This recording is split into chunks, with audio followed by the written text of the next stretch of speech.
Welcome to Nightmares Incorporated, where our goal is to make your sleep anything but restful. So sit back, relax, and enjoy this presentation of the Precursors, the complete novella.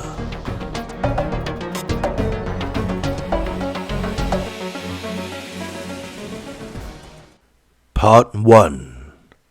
The Rise. My name is Daniel Mears. I'm an investigative journalist for the Bridgeton Gazette, based out of Virginia. Currently, I am in a safe zone established by the United States military 45 miles south of Bridgeton. The city itself is in ruin, as is most of the East Coast. As I'm sure you're aware, something has attacked. Something inexplicable, which rose from beneath us, something which had been metastasizing right under our feet like a malignant tumor. The safe zone is currently anything but, as we are surrounded by these horrors that arose from the sewers, the lakes, and the rivers. But they won't attack. Not yet, at least. We are being given time. No, I am being given time. I have been instructed to finish the story I had been working on before what is being referred to as the Rise. I have been provided with the missing piece to my story, information that not only fills in the blanks on the missing persons case I was writing about, but also what is happening, and how it came to pass. The information was given to me for the express purpose of writing as coherent a timeline of events as I can, and then to upload the story online, so that those within currently unaffected areas may be aware of what is happening, so they may know what is coming for them and why. I was given this information by a thing that I don't bear thinking about right now, along with a week to write what it called the final testament of mankind. So no pressure. I've been here for 3 days trying to collate my thoughts, trying to decide how I will write this. There are literal monsters rolling through the streets of a currently unknown number of American cities. There have been reports of these things surfacing in other countries as well. I've been at a loss about how to write a story about that. I've been distracted by the fact that I will likely be dead within the next 4 days, along with all the people with me in the safe zone. And while the words, the final testament of mankind, were delivered with as much contempt as someone describing a termite infestation from the thing that I spoke to, it does feel like I'm doing just that. I hope not. I hope there are wiser people out there making their own accounts about what is happening. I hope there are historians creating documents of what might be humanity's final days. Men and women who can write poetically about the human journey upon the earth. Documents that can retell our history, our wars, our triumphs, the wonders that we built, and how when extinction came for us, we fought to the bitter end. I hope there are people out there doing just that. That's beyond my scope. I'm a reporter. I deal with facts and informed opinions. I can't write a final message for humanity, but what I can do is provide a timeline and some answers as to how it happened. I can't say that it will help, but maybe it will. Forewarned is forearmed, they say, and while most of the world is currently aware of what is happening, perhaps it will help to know why it is happening and what exactly we are facing. For myself, it all began with a story I was writing about a research assistant named Gerald Adler who had gone missing from the Heritage Foundation in Bridgeton, Virginia. It was local news, sure, but still pretty high profile considering there was talk that he had stolen an interesting new sample that had arrived at the foundation a couple months prior to his disappearance. I was already familiar with the Heritage Foundation, as I had written a story about it when it had opened its doors 10 years ago, interviewing the founder and head researcher, Dr. Alan Richards, the very man who Adler had been the assistant of at the time of his disappearance. I had written another story about Dr. Richards 5 years later, a kind of puff piece which highlighted an award that he had received for apparent breakthroughs in the study of hereditary diseases. I even attended the ceremony they held for him and shared a few drinks while I tried to understand what exactly he was talking about as he explained the breakthrough he had made. I only include this so as to say I was not exactly a stranger to Dr. Richards, which is what made the brief interview I conducted with him following the disappearance of his assistant so strange. Now, I wish I could say in hindsight that the man's demeanor when I spoke to him in his office 9 months ago should have been a sign that something was off, but only a fool would say such a thing. At the time, I figured at best he knew more than he was letting on, but I didn't see a reason as to why he would hide it. As far as I could tell, there was no money to be gained from deception, and his reputation would be ruined if he was implicated in a theft or something worse. Not to mention likely criminal charges if he had anything to do with Adler's disappearance. However, Richards had been evasive during my brief interview with him, providing very little information, only that Adler was a complicated man, and young. Maybe he just decided that DNA research wasn't for him and headed out for greener pastures. I wish I could help more, but I really didn't know him all that well. His body language was off too, sitting up straighter than usual, and not talking with his hands as he was prone to do. He also didn't maintain eye contact with me for very long at any point, but not in the way of someone being deceptive. While I couldn't really explain it at the time, I got the feeling that he wasn't keeping eye contact because he considered me beneath his notice. Knowing what I know now, I believe that to be the case. I don't think I was speaking to Dr. Richards that day. I was speaking to whatever he had become, or was becoming, and it was humoring me, like someone who has a long conversation with their dog because they know it likes the sound of their voice. Even though I didn't get the feeling that Dr. Richards was being evasive for criminal reasons, his overall dismissive attitude towards the whereabouts of his colleague bothered me enough that I carried out a further interview with 2 members of the board of the Heritage Foundation. When I mentioned Dr. Richards' odd demeanor during my interview with them, they didn't seem too surprised by it. "Richards has never been the most personable," one of them said. "He's a good researcher, but he's not very fun at parties." I turned the conversation towards my reason for being there and asked them what they thought about Adler's disappearance and the sample that he may have stolen. The consensus was that Adler had never shown any signs of criminal behavior, and that even if theft were a motive for him, they didn't see the value in stealing a blood sample. I then inquired if they knew what the sample was and what might have been so special about it that theft could even be considered. "From what it states in the receiving log," one of the board members, a man named Brower, said, "it appears that the sample in question arrived from the cleanup being performed at Miskatonic University, that it was found in a crate marked Antarctic Expedition, September 1930. There was an ice pick in the crate that appeared to have dried blood upon it. I think the people who sent it to us wanted a positive ID that it was indeed blood before they had to ship it off to a larger forensic lab." Brower went on a little longer, but to be honest, I was kind of tuning him out. None of it amounted to much anyway, but that wasn't the reason I was blanking on him. The mention of Miskatonic University had given me a start, awakening old childhood fears that I didn't know that I still held. I think every kid who grew up on the East Coast heard plenty of campfire stories about Miskatonic. Tales of devil worship and black magic. Rumors of a library that contained books of the occult, some of which held knowledge that human beings were never meant to have. Stories about a museum that housed oddities collected during expeditions that the university funded to places like the Antarctic and Australia in the early 1900s. Some even said that the museum held a piece of jewelry that was said to have been crafted by hands that were not human and contained mysterious properties.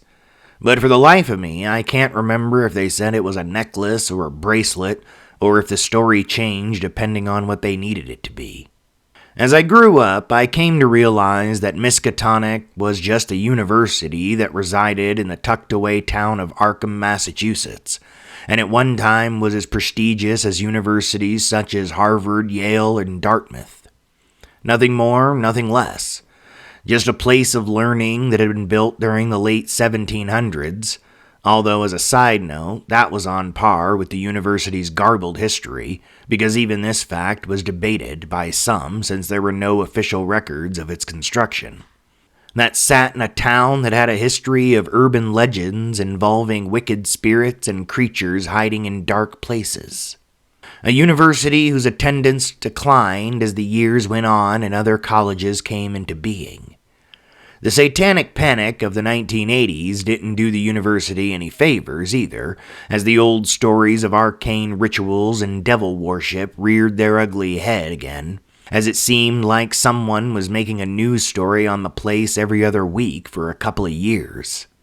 Following that, it faded into relative obscurity, with a couple of scandals taking place in the 1990s that brought it back into the public eye for a few days before it died down. However, the death blow came in the mid-2000s. First, there was the disappearance of Professor O'Connell in the year 2010, and the subsequent psychotic break of a colleague of his, a man named Mark Davidson. Davidson injured 4 people following O'Connell's disappearance, claiming that they were not real, and that he had to get back. The poor man was restrained and confined to a psychiatric hospital for 5 years before he was released. While this certainly got people talking about the university again, it wasn't what killed it. That happened in 2012, when 7 students and a professor of theoretical physics vanished in what was reported as a flash of indescribable light from one of the science labs. Reports were conflicting, of course, but many believed it was the result of an experiment that had gone horribly wrong. In any case, the lawsuits that came from the grieving families proved to be the fatal wound, and the bad PR that accompanied them was the coup de grace. By 2020, with the added pressure of the pandemic, Miskatonic University became a hollow shell, haunted only by the professors who couldn't accept that the institution was now a relic of the past, that the world had moved on, as they say. And as if it served as the cherry on top, there was the fire that swept through there and devastated a good portion of Arkham a year ago. Many believe that it was the result of arson, but at this point in time, no one has been accused of the crime. The contents that could be salvaged from the university were being sent to colleges and museums around the country, as there were whispers of plans to rebuild the university as part of a project to restore Arkham after the tragedy. I remember thinking that that would be a good thing. I figured that 10 years from now, the rebuilt Miskatonic University would be the trendy place to go to college, that it would wear its rumored occult past on its sleeve like a quirky tradition. But I also remember the childish part of my mind thinking that anything that had been recovered from that place was probably bad news. In hindsight, the childish fear in me was correct. I know now beyond a shadow of a doubt that the sample that came from Miskatonic is directly responsible for what is happening now. But I'll come to that. It's better if I continue to tell this in chronological order so I don't miss an important detail. I only have one shot at this after all. It was a couple months after my interviews at the Heritage Foundation that the disappearances began. At first, it was just a few isolated cases. Individuals vanishing without any apparent reason. One by one, people disappeared. Their last known activities hauntingly mundane. Walking home from work, shopping at the local grocery store, or simply sleeping in their beds. But soon the numbers grew, escalating from a few dozen to a few hundred. Each disappearance became a shadow that crept into every corner of the community, spreading an insidious fear and suspicion among neighbors. Among the vanished was my wife, Rebecca, which plunged me into a personal nightmare. I remember the day with chilling clarity. She had kissed me goodbye in the morning, promising to return before dinner. When she didn't come back, an icy dread consumed me. I searched everywhere, called everyone, but it was as if she had been swallowed by an unseen malevolent force.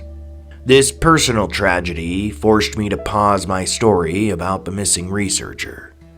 It seemed insignificant next to the growing horror. Only now do I realize how wrong about that I was. The city of Bridgeton was unraveling. Families had been torn apart, and there were no answers in sight. Within months, the phenomenon had reached a terrifying scale. Thousands of people had vanished without a trace, and that number seemed to be growing exponentially. Authorities were helpless, and the air was becoming thick with conspiracy theories. Was it an experiment gone awry? Alien abductions? Or something far more sinister? I now understand this was no random occurrence. Each disappearance, each piece of this terrifying puzzle, is linked to that sample retrieved from Miskatonic University. But let me continue in order, as there are crucial details that must be told. Before long, the phenomenon was no longer confined to Bridgeton alone. Reports started flooding in from surrounding areas, similar inexplicable disappearances that mirrored what we were experiencing. People were disappearing as if the air itself had consumed them, and communities were left reeling from the sudden, unexplained losses. The sense of dread that hung over our city began to spread like a contagion, infecting wider regions. In response, local authorities imposed curfews in a desperate attempt to curb the vanishings. Streets that once buzzed with life fell eerily silent after sundown, and a national emergency was declared as the number of the vanished climbed into the hundreds of thousands over the next 6 months. It soon became clear that it wasn't just people who were disappearing. The animal populations, too, began to run thin. Pets went missing from backyards, and wildlife sightings became increasingly rare. Some residents started reporting strange, unsettling sounds emanating from storm drains. Sounds that almost seemed to be whispering voices, eerie moans, and an occasional squelching, scraping noise that defied explanation. Mild tremors, like the premonitions of an earthquake, began to ripple through areas that had never been seismically active. These tremors were often accompanied by a low rumbling noise that seemed to come from deep within the earth. I could no longer ignore the growing evidence that we were dealing with something far beyond the realm of the known. Every new report seemed to peel back a layer of reality, revealing some terrifying truth that remained beyond our realm of understanding beneath. But at the time, I could not fathom the extent of what was happening. I don't think anyone could have.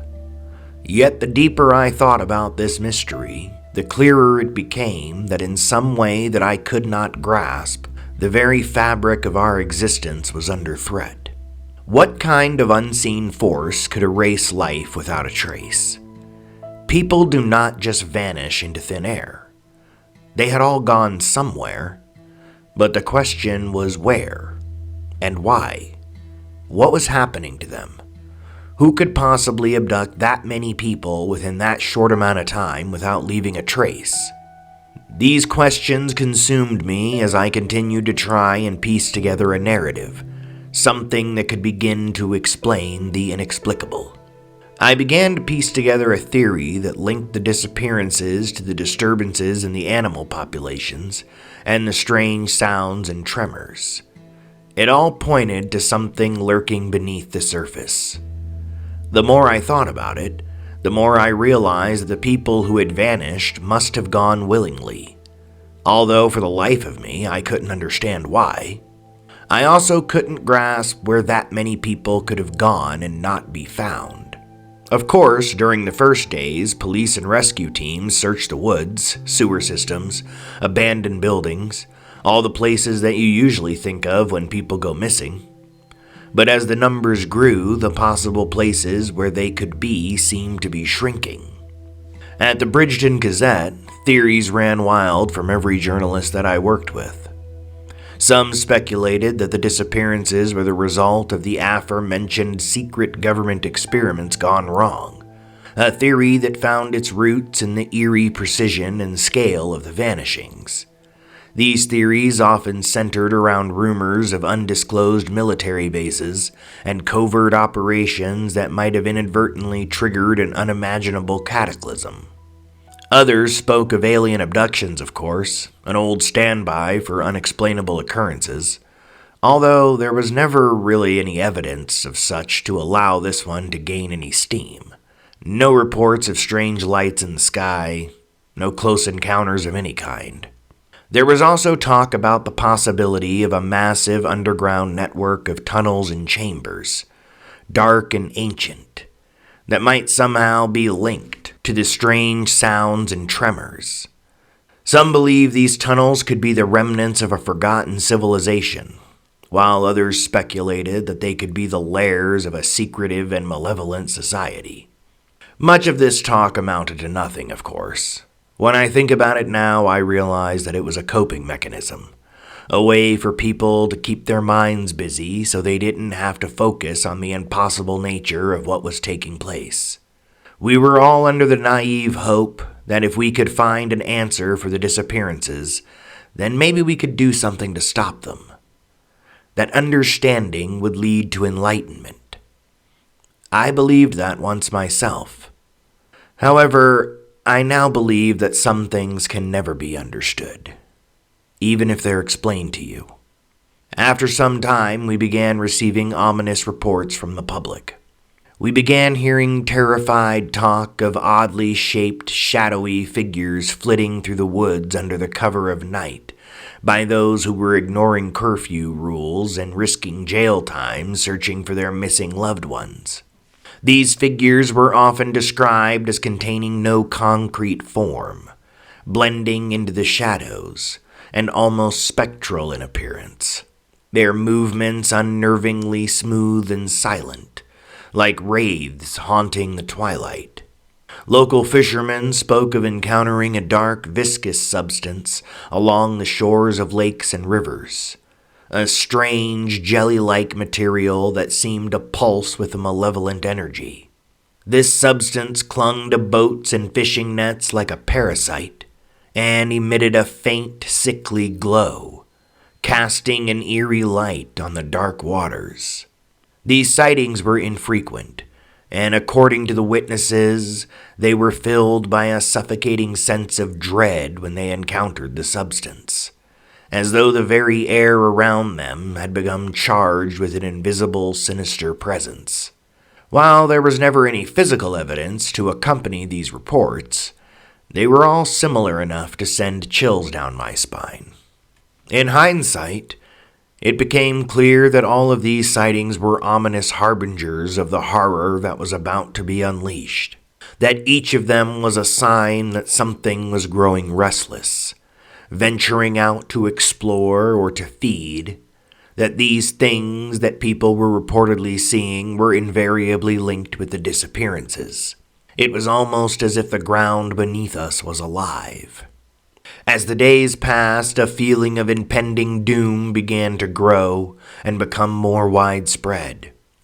People began to stay in their homes even before the curfew, and entire cities were now shrouded in an unnerving silence. The sense of a disaster on the horizon was palpable, and it seemed only a matter of time before the malevolent force that seemed to be lurking in the shadows would reveal itself in full, horrifying clarity. The tremors intensified during the 2 weeks prior to the attack, sometimes strong enough to rattle buildings and shatter windows, always accompanied by that deep, bone-chilling rumble from the depths of the earth.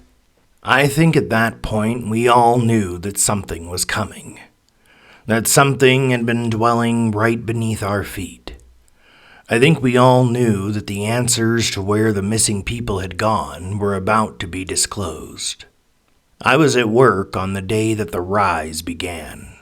We were going over a story that we were going to run on a researcher out of Cambridge that had come forward with a disturbing discovery he had made from analyzing a water sample that had come from Chesapeake Bay.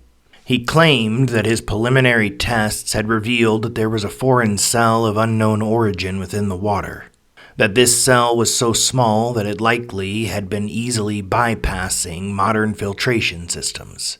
Yet he admitted that such a thing shouldn't be possible, as this cell appeared to be packed with genetic material, almost as if it were a modified delivery system for something else. He was advising all news outlets that he could reach to run the story and caution people against drinking from any direct water supplies until the tests could be concluded. That he believed this to be the safest option, as he could not identify what this cell might belong to. We had debated for a little while on whether or not to run the story, unsure if it would result in unnecessary panic. But eventually we decided that it would be best to err on the side of caution. We knew beyond a shadow of a doubt that something was causing people to go missing, and if the tainted water sample was connected somehow, then it wouldn't hurt to caution the public about it. Paulson wrote the story based on the conversations with the researcher, a man named Clyde Mercer, using the words allegedly, suspects, and claims so much that it almost read as if he had asked an AI to write the story for him. But I could understand the careful language. If it turned out that Mercer was wrong, or just plain full of shit, it would be less embarrassing to the paper if we seemed to be skeptical of his claims the entire time. The earthquake began while I was in one of the offices of the Bridgeton Gazette talking with a coworker named Michael about my theory that although the sewers had been searched, that there was still the possibility that the people who had gone missing were underground. The earthquake was intense but short. The tremors shook the entire building, causing books and papers to fly off the desks and shelves. As the shaking subsided, an eerie silence fell over the office, an unsettling stillness that hinted at something more sinister on the horizon. In the distance, we began to hear inhuman roars, deep and guttural, echoing like the growls of some monstrous beast. The sounds were accompanied by the breaking of glass and the heavy thuds of impacts that reverberated through the air. We all exchanged anxious glances, the faces of my colleagues as pale with confusion and fear as I imagined my own was. A cold dread settled within my heart. We all rushed to the windows to try and see what was happening.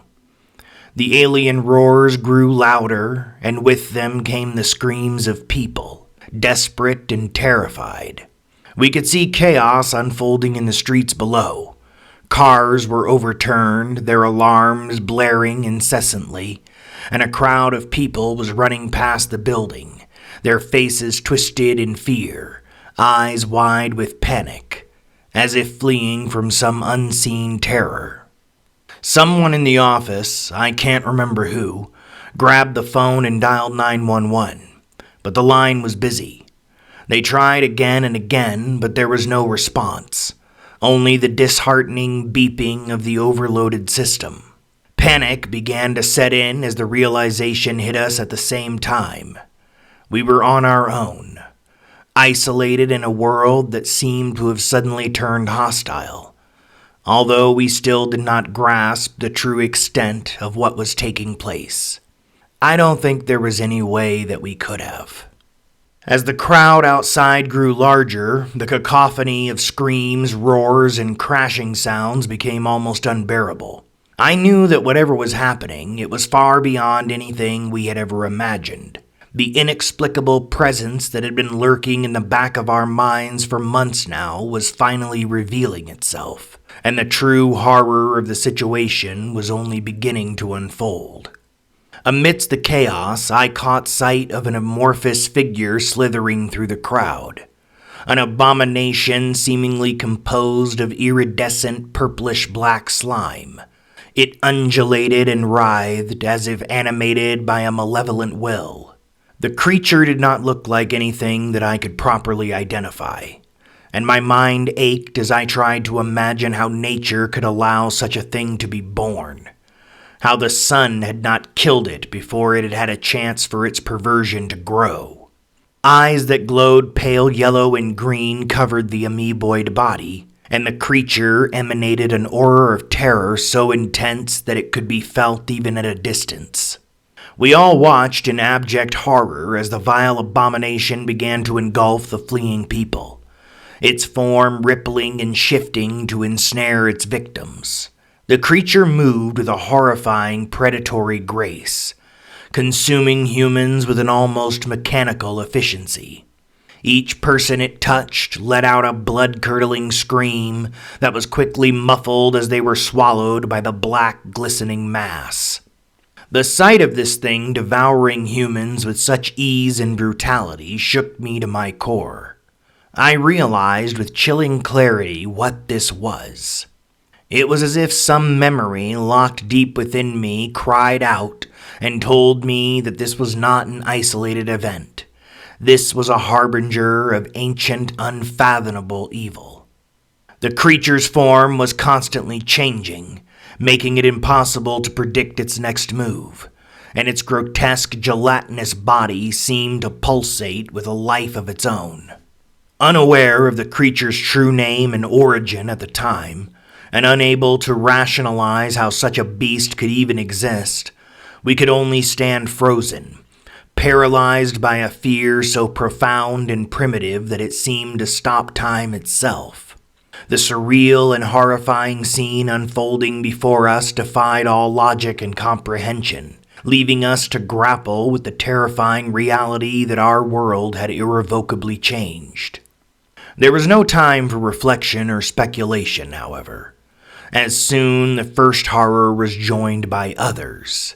Within moments, the street below was flooded with the pulsating, shifting forms of the abominations, the air seemingly alive with their growls and roars and the shrieking of their victims.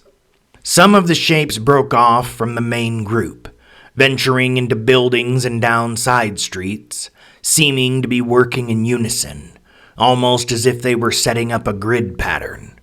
"What the fuck is happening?" Michaels asked no one in particular. "It's an attack," I answered, knowing beyond a shadow of a doubt that I was right. "We have to get out of here," someone else said, but they were cut off. "No, we stay here. We're on the 3rd floor. It's safer than on the—" I don't know who was speaking, but again the sentence was never finished, as our view outside the window was suddenly blotted out by a large ovoid shape. We backed away from the windows as a horror of tentacles, limbs, eyes, and teeth crashed through them as if it had leapt at us from the street below.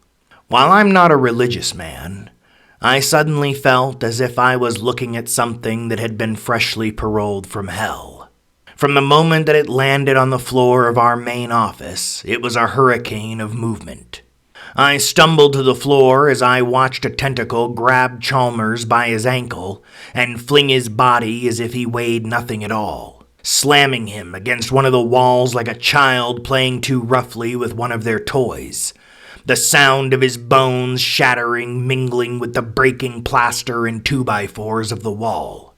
At the same time, one of the several mouths covering the formless body shot out as part of a newly formed appendage, the teeth ripping through the entire front of Sandra's torso, taking one of her arms as well.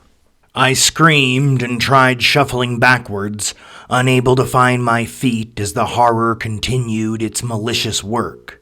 A pair of hands grabbed my shoulders as Michaels hauled me to my feet. He spun me around towards the door that led to the hallway and screamed at me to run, to make for the stairwell, that we had to get out of here. I began to, but turned when I heard his screams grow louder and unintelligible. When I turned around, I saw that 2 tentacles had wrapped around Michael's body, pinning his arms to his sides. I could see steam rising from his flesh as it appeared that the creature was feeding on him from its appendages. Blood ran down his forearms and soaked the bottom of his light blue button-up shirt as his screams of pain grew in volume.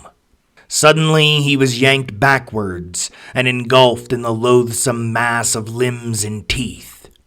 I wish I could say that I had tried to help him, that I tried to help any of my surviving co-workers. I wish I could say that I tried to think of a way to fight the horrific creature, but I didn't. We all like to believe that we will be the hero when the time comes, that when the chips are down, we'll rise up and bravely confront the danger that threatens us. But we tend to forget that many of our ancestors survived because they ran from the ancient predators that hunted them. They ran so that they could live to fight another day. So I ran. Down the hall, down the stairwell, and out onto the street. I cut down an alleyway and ran blindly, my mind fully consumed by fear. I don't remember much about that first 24 hours. I had been reduced to a creature of instinct. I remember the sounds of screams, of gunfire, of the alien roars and cries for help. I remember seeing fire and devastation on a scale that my mind could not truly comprehend. I remember that I ran for what felt like hours, stopping only briefly to catch my breath before I ran again. The stitch that had formed in my side and became nearly debilitating is what got me to seek shelter on that first day, although I could not imagine anywhere that could be considered safe, as the air itself seemed to be alive with screams no matter where I went. Finally, I found the ruins of a gas station. The broken windows and holes in the walls, clear evidence that the horrors had already been and gone. There was blood on the floor. I saw a bisected corpse, the torso lying upon the sales counter, the bottom half almost in a seated position in front of it. I began to laugh at the sight, and then to cry, and then to scream. I remember that I crawled behind the counter and curled myself into a fetal position, sobbing the entire time. When exhaustion finally took me into a fitful sleep, I remember praying that I would wake up and discover that all of this had been only a nightmare. I spent the following 2 days in that gas station, venturing out from behind the counter only to retrieve food and water, creating a pile of sustenance in my hiding place like a rodent.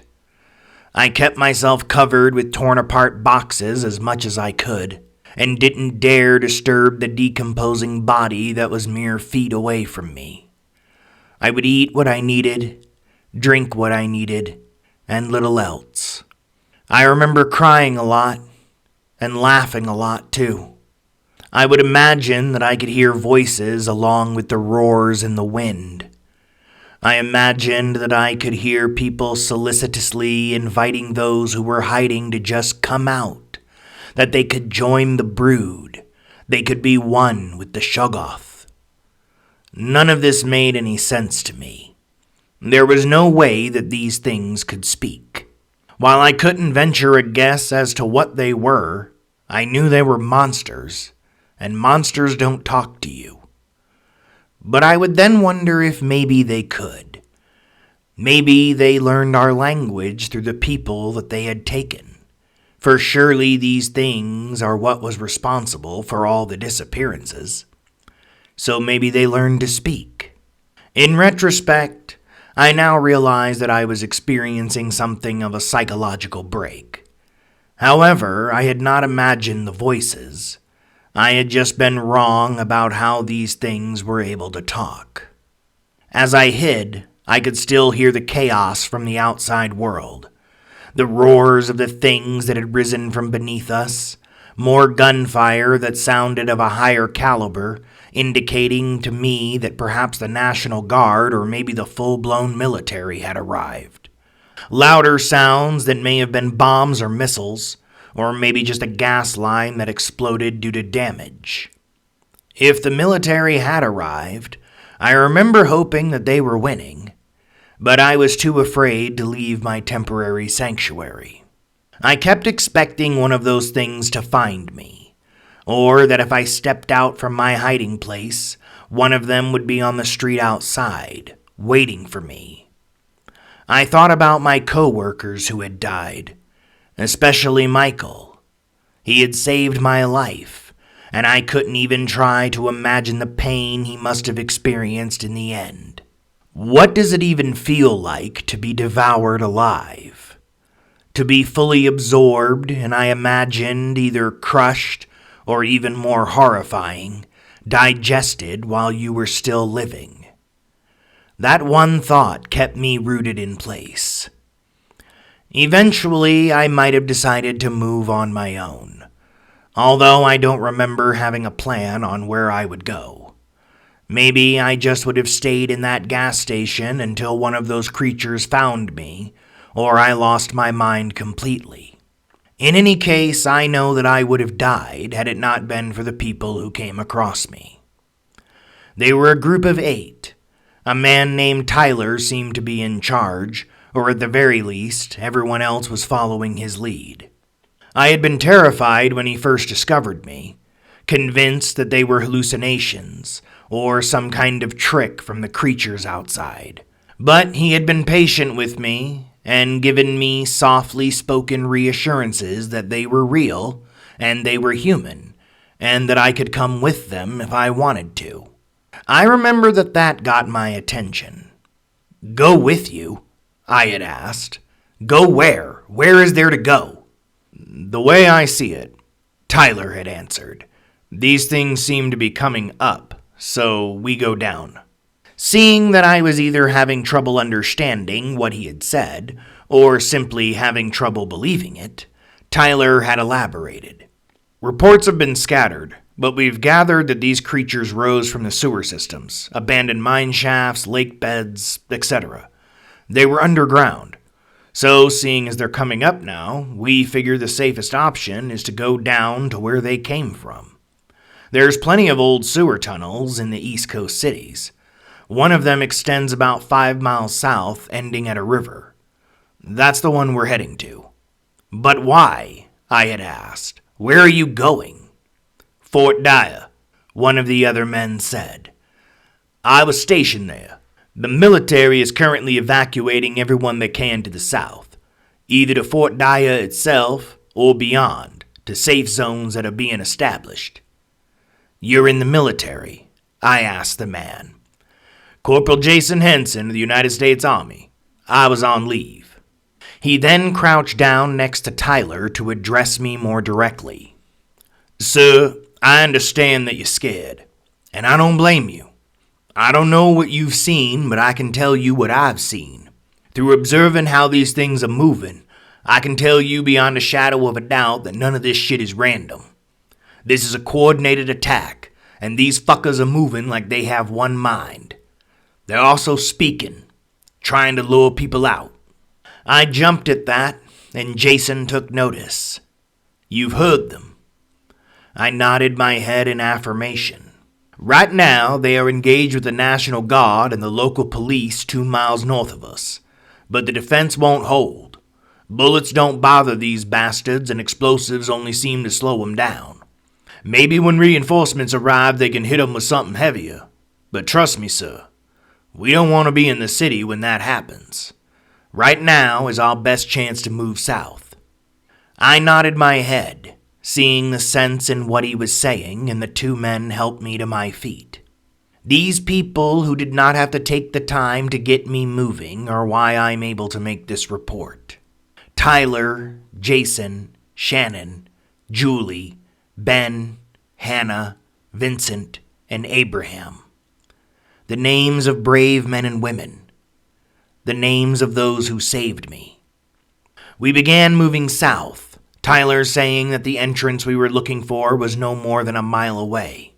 We traveled slowly, as Jason said we needed to be on the lookout for any of the creatures that may have lingered behind the main group, doing what he called cleanup duty. The journey was mostly uneventful, other than the shock to the system that the sight of all the devastation provided. It appeared as if a bomb had hit the city, although very little of it was on fire. Pavement was cracked, the larger buildings showing signs of damage, smaller buildings mostly reduced to rubble. Blood and parts of bodies were visible almost everywhere.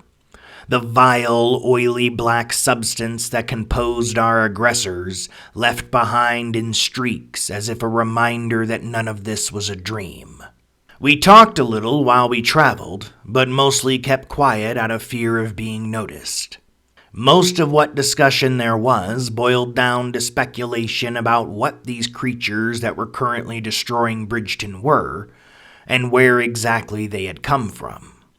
Jason was of the opinion that they were aliens, an advance force sent by the actual aggressors to soften up the Earth for the main attack. Julie thought they were a government experiment in gene manipulation that had gone horribly wrong, producing monsters that had escaped their cages. Tyler speculated that these things were always here. He argued that they came from too many different locations to be an escaped experiment, and while they may be extraterrestrial in nature, he didn't think they had just arrived. He suggested that maybe something had been lying dormant just beneath the surface of the Earth, almost hibernating, or maybe locked in a kind of stasis, that something had woken them up and brought them into the light. "Don't they seem familiar to any of you?" he asked while we walked. Was it just me that felt like I knew what they were? That some primitive part of my mind recognized something about them? Like they were a long-forgotten nightmare? The rest of the group said that it was indeed only Tyler who was experiencing this feeling. But I stayed quiet, because I kind of knew what he was talking about. I remember feeling that I had recognized them as well. But for me, it felt more like a forgotten instinct rather than a memory. My mind had recoiled from them like it would from a snake, or a bear, or a giant bird, or any other long-standing threat to humanity's survival. I felt as if I was recognizing an ancient predator. We had nearly reached the sewer entrance when two of them found us.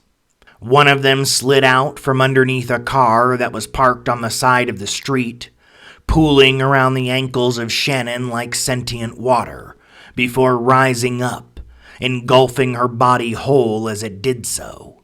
Her scream of surprise and pain was so brief as it covered her head and must have forced itself into her throat. We screamed on her behalf, and Jason tried to help her. He rushed at the creature, its dozens of eyes regarding him with what seemed like mild curiosity, while it continued to dissolve our companion. Before he got within 2 feet of the thing, an appendage seemingly formed out of nowhere, lashing out from its chest and striking Jason with such force that I could hear the breaking of his sternum and ribs as he was lifted off of his feet and thrown a few yards away, landing in a crumpled heap, his head twisted at an unnatural angle. We backed away and turned in the direction of the sewers, when another one rose up in front of us. This was the largest specimen I had seen so far, and it went a long way towards explaining the devastation I had already seen in the larger buildings. It was easily the size of a city bus, a hulking brute covered in eyes and what appeared to be hundreds of writhing tentacles and limbs. 7 mouths full of sharp, jagged teeth were visible, the surface of the creature undulating and quivering as if it were several of the monsters all grouped into one. We froze, and I was convinced that we were about to die as the beast regarded us with the same sense of apathy that the other one had. However, instead of attacking us, the creature moved aside, lumbering down a street that was to our right. And when we turned, the one that had killed Shannon and Jason had left as well. "What the fuck?" Tyler asked the surrounding air. Ben and Hannah went to Jason, checking for a sign of life that I knew they would not find, but I understood why they checked all the same. "We need to get off the street," I suggested to Tyler. "But why did it stop?" he asked. "Maybe it didn't care about us," I replied. "Does it really matter?" "No," he agreed. "I guess not." He spared a mournful look at Jason before we got moving again. "He saved my life," Tyler said to no one in particular. "More than once. He deserved better than that." They both did. We all silently agreed and then proceeded on, turning on the few flashlights that Tyler's group had brought and venturing down into the dark of the sewers, into what we hoped would be relative safety, at least until we reached the river. We walked in silence as we made our way down the first long disused sewer tunnel. I think part of the silence was due to caution, as we had no idea what might have lingered behind down here. I think the rest was due to the shock of what had just happened on the street above. It was a stark reminder of the horrors that had taken place over the last few days. The ease at which we could be dispatched by these creatures made perfectly clear, if it hadn't been already. The air grew heavy with each step we took, the unfamiliar dampness of the sewers laden with an ominous tension. In the dim light of our flashlights, we began to notice a foul, gelatin-like substance smeared on the walls, floor, and ceiling. It oozed slowly, glistening with an otherworldly sheen, a chilling reminder of the creatures that currently terrorize the surface above, their presence still lurking in the shadows of the underground. Our footsteps echoed softly, the only sound against the oppressive silence, until faint, unidentified noises began to emanate from adjacent tunnels. Each distant clatter or whispering shuffle made our hearts race, putting us even further on edge. The sounds ranged from soft, almost indistinguishable murmurs to sudden sharp clinks, as if something unseen was watching and following us. We exchanged uneasy glances, our nerves fraying with each passing moment. The urge within me to turn around and leave was almost overwhelming, but the knowledge that there was nowhere to retreat back to kept me going. Our best hope was to reach the safe zone that the military was establishing, so we marched on into the unknown. Despite the growing fear that spread among us, we pressed on, the hope of reaching the river and being one step closer to escaping this nightmare driving us forward. The darkness seemed to close in around us, the smell of decay and damp earth thickening the air. Every so often, we'd pass by areas where the gelatinous substance was more concentrated, pulsating with an eerie glow. A few milky green eyes seeming to float on its surface. Shadows danced and twisted in the corners of our vision, playing tricks on our already frazzled minds. It felt as though the walls themselves were closing in, whispering threats of doom. Suddenly, a guttural growl echoed through the tunnel, freezing us in place. The sound reverberated off the walls, growing louder and more menacing. We huddled together, our breathing shallow and ragged, as the noise seemed to come from all directions. It felt as if the very darkness itself had come alive and was creeping closer, suffocating us with a sense of undiluted malice. We moved forward, faster now, spurred on by the primal fear that coursed through our veins. The tunnels seemed endless, an alien labyrinth that threatened to consume us. But we clung to the slim chance of survival, determined to outlast the horrors that hunted us.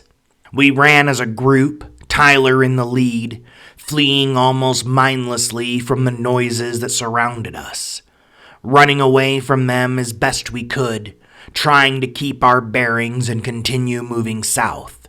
It wasn't long before I was acutely aware that we were lost, however. We weren't making any real progress.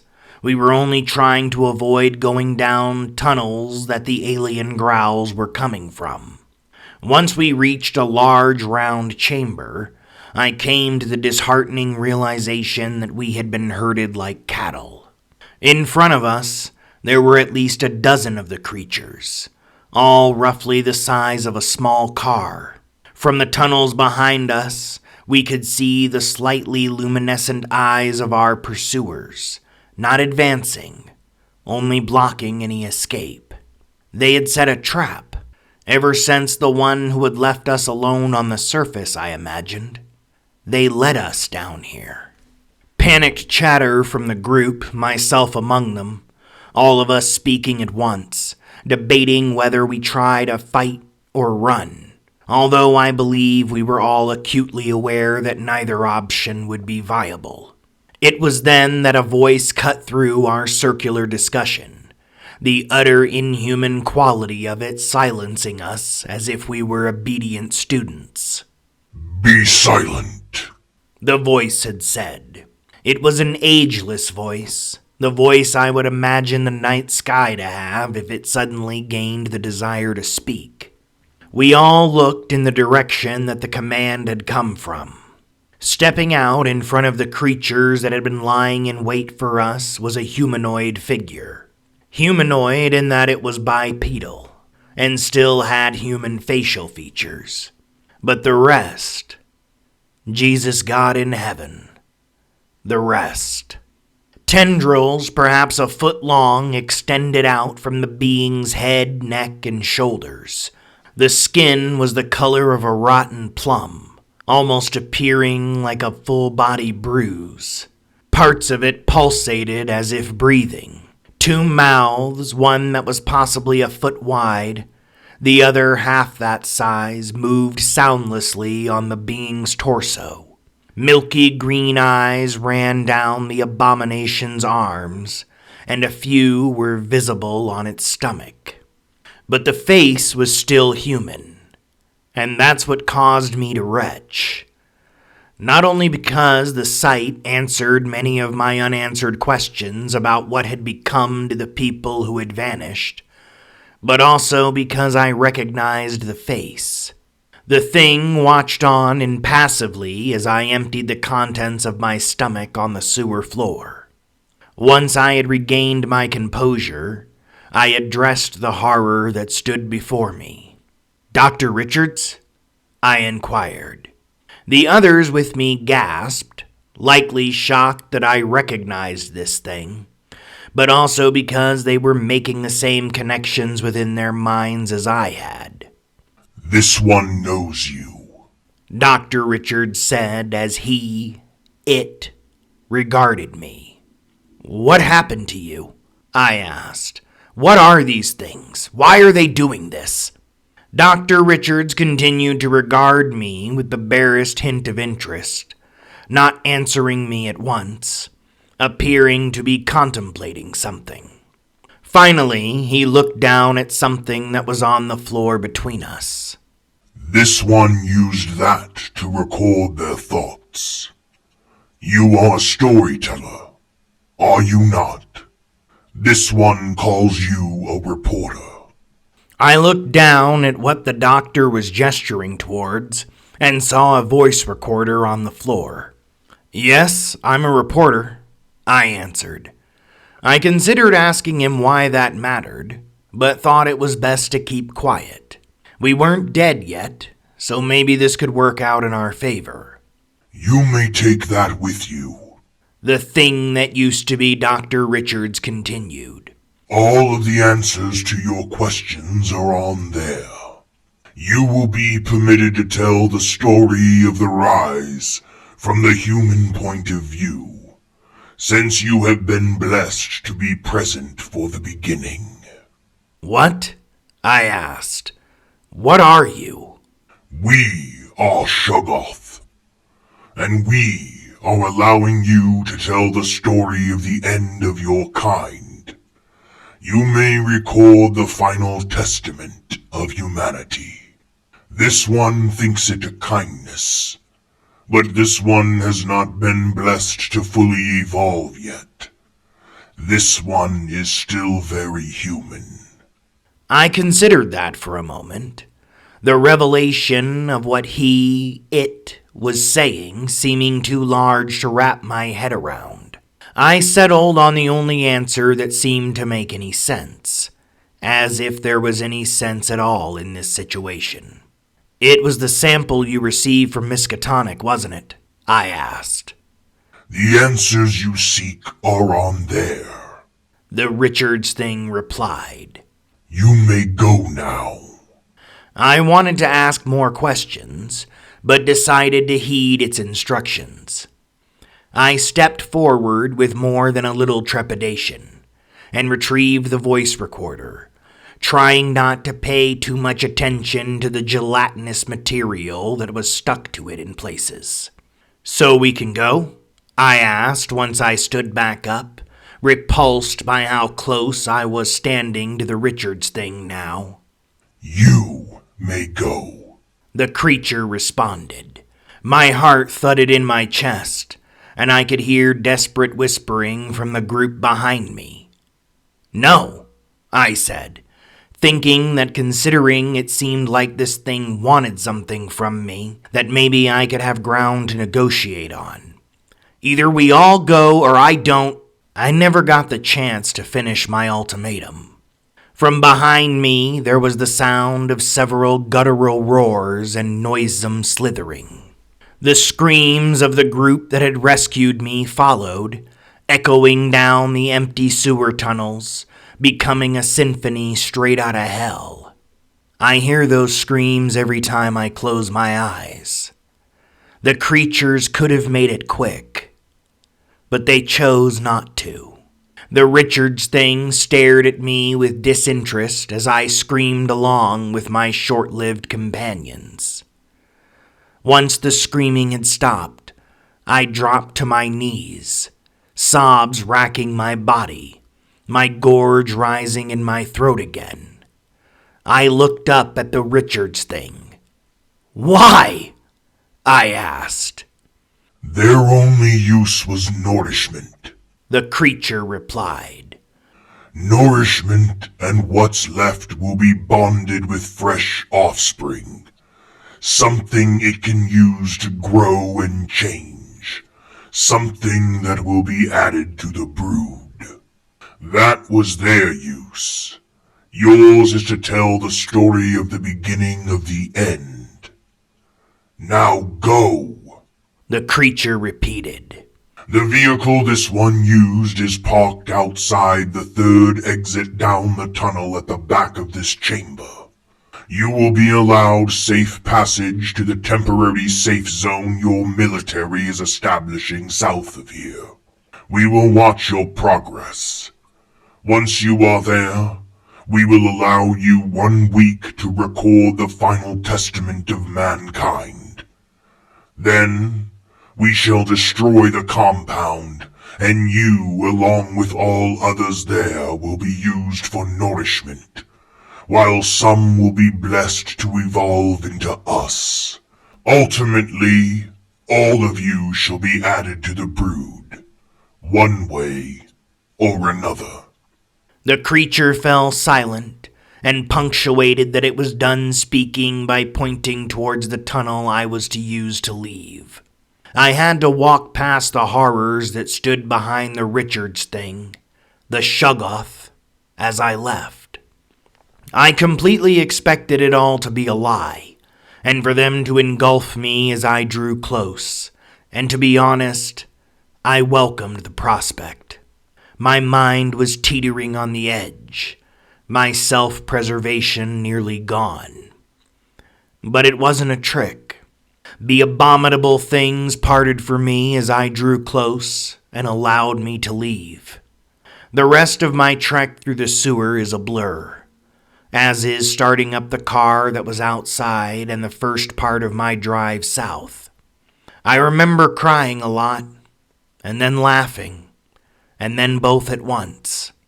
I remember impressions of the devastation I saw as I drove towards Fort Dyer, Buildings that had been completely torn apart. The oily black shapes of the Shoggoth were everywhere. There were thousands of them, all different sizes. Some crawling up the sides of buildings, others slithering through the streets. Many of them simply watching me as I drove by. And while I can't explain it, all of them felt like the Richards thing was looking at me. At one point, I saw something that my mind refuses to completely remember, as if my brain had gone into emergency mode and burned the memory before it could fully form. All I can recall is the vague outline of a creature that was nearly the size of a 5-story building. I'm still not sure if I actually saw it. I'm choosing to believe that I didn't. I listened to the voice recorder while I drove south. I figured that I'd hand it over to whoever was in charge when I arrived there. Maybe the information on there could help them in some way. I shared all I knew with the captain on site when I arrived, and they're currently preparing a defense. Even though from the window in my room, I can see that the fort has been completely surrounded since the day I arrived. I'm more than likely dead as you read this, along with everyone else that was here. At least I hope I am. As far as I know, I might be one of these shambling fuckers. A part of the brood, as Richards called it. I leave this as my final statement. This is our planet, regardless of where the recording claims we came from. Don't stop fighting. Don't relent. Don't let these things win. And if you can't stop them, if defeat is inevitable, then burn it all down and salt the earth behind you. I don't know if fire kills them or just hurts them, but Richards talks about it in his recording. He says they'll retreat to the oceans if needed. Then I say leave them nothing to come back to. Glass the fucking planet if it comes to that. If humanity is going to hell, then I implore you, take them with us. I've included a link to the audio file of Dr. Richards' personal recordings. Most of the answers about how this happened are on there. I'll let the man who once was speak for himself. Daniel Mears, August 23rd, 2025. Part 2. The Recording. Day 13 of the personal recordings of Dr. Richards regarding sample 2965B. This is Dr. Richards speaking. Adler, as always, is here assisting me, and with luck, I will get him to record some of his own personal thoughts, so I can give him a co-writing credit on the memoir that is going to make me ridiculously rich. He claims that the Nobel Prize will be enough compensation for him, but I'll break him down. But first, on to business. Given what we have found, I feel it is only necessary to give a brief history of sample 2965B and how it came into our possession. This sample, which was retrieved from a relatively unknown but disastrous expedition made to the Antarctic in the 1930s, sat completely undisturbed in the bowels of a now-defunct university in Massachusetts. The university itself, and the fires that consumed it and half the town it was contained within, would perhaps be an interesting tale for a historian one of these days, especially considering that the cause of the fire and why it was allowed to burn for as long as it did is still unknown. However, for me, the only thing of importance to come from that disaster was in the contents that were salvaged once the blaze had been subdued. Said contents came from a crate that was marked Antarctic Expedition, September 1930. Within the crate, there were several items that one would expect, along with an ice pick that appeared to have dried blood on it. From what could be gathered about this expedition from the parts of a journal that had been found within the crate, as there had been no official record made of it, and all those involved had long since passed away, there appeared to have only been 2 survivors that returned home. While those who were handling the crate initially sought the proper university to send its contents to, They were able to trace the eventual whereabouts of one of the two men. The author of the journal could not be found, almost as if this man had vanished into thin air, while the other survivor apparently passed away in a mental institution. That was why, when they found the ice pick that appeared to have dried blood on the blade, the sample was sent to us. Although justice in a murder this old would be nearly impossible to find, given the conflicted account of the expedition itself, it would be helpful to know whose blood was on the blade. It would perhaps help piece together a mystery that was now 95 years old. So the samples were subsequently sent to my lab at the Heritage Foundation. At first I wondered why the sample had been sent to us rather than one of the larger forensic labs until I saw the sample itself. There was a good chance, upon inspection, that it wasn't blood that was on the blade, given that it did not have the usual brownish red coloration that one expects, and I assumed that someone did not want to look foolish until they knew exactly what it was. Now that we have nearly finished analyzing it, the discovery we have made might prove to be nothing short of groundbreaking. Initially, we were skeptical, and to be honest, we still are, considering the tumultuous history of how we came to possess this sample, and of course where it was found. However, upon closer examination, it does appear to be blood that's on the blade. And even more impossible than that, there's DNA in it. This DNA appears to belong to an ancestor of mankind, predating known records by several millennia. If true, this revelation will open up a plethora of questions about human evolution and migration patterns. It's incredible to think that a frozen wasteland, long considered inhospitable to human life, might hold the secrets to our origins. The genetic markers found within the sample suggest a lineage that diverges significantly from the modern human genome, indicating a possible unknown branch of our ancestral tree.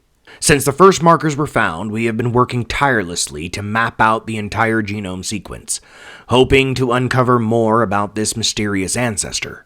The implications of these findings are vast, potentially rewriting history as we know it.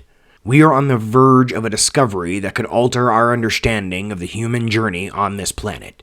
You don't think that's a bit over the top, Doc? Now you decide to speak up, Adler? I was on a roll there. I'm not sure on a roll is how I would describe it.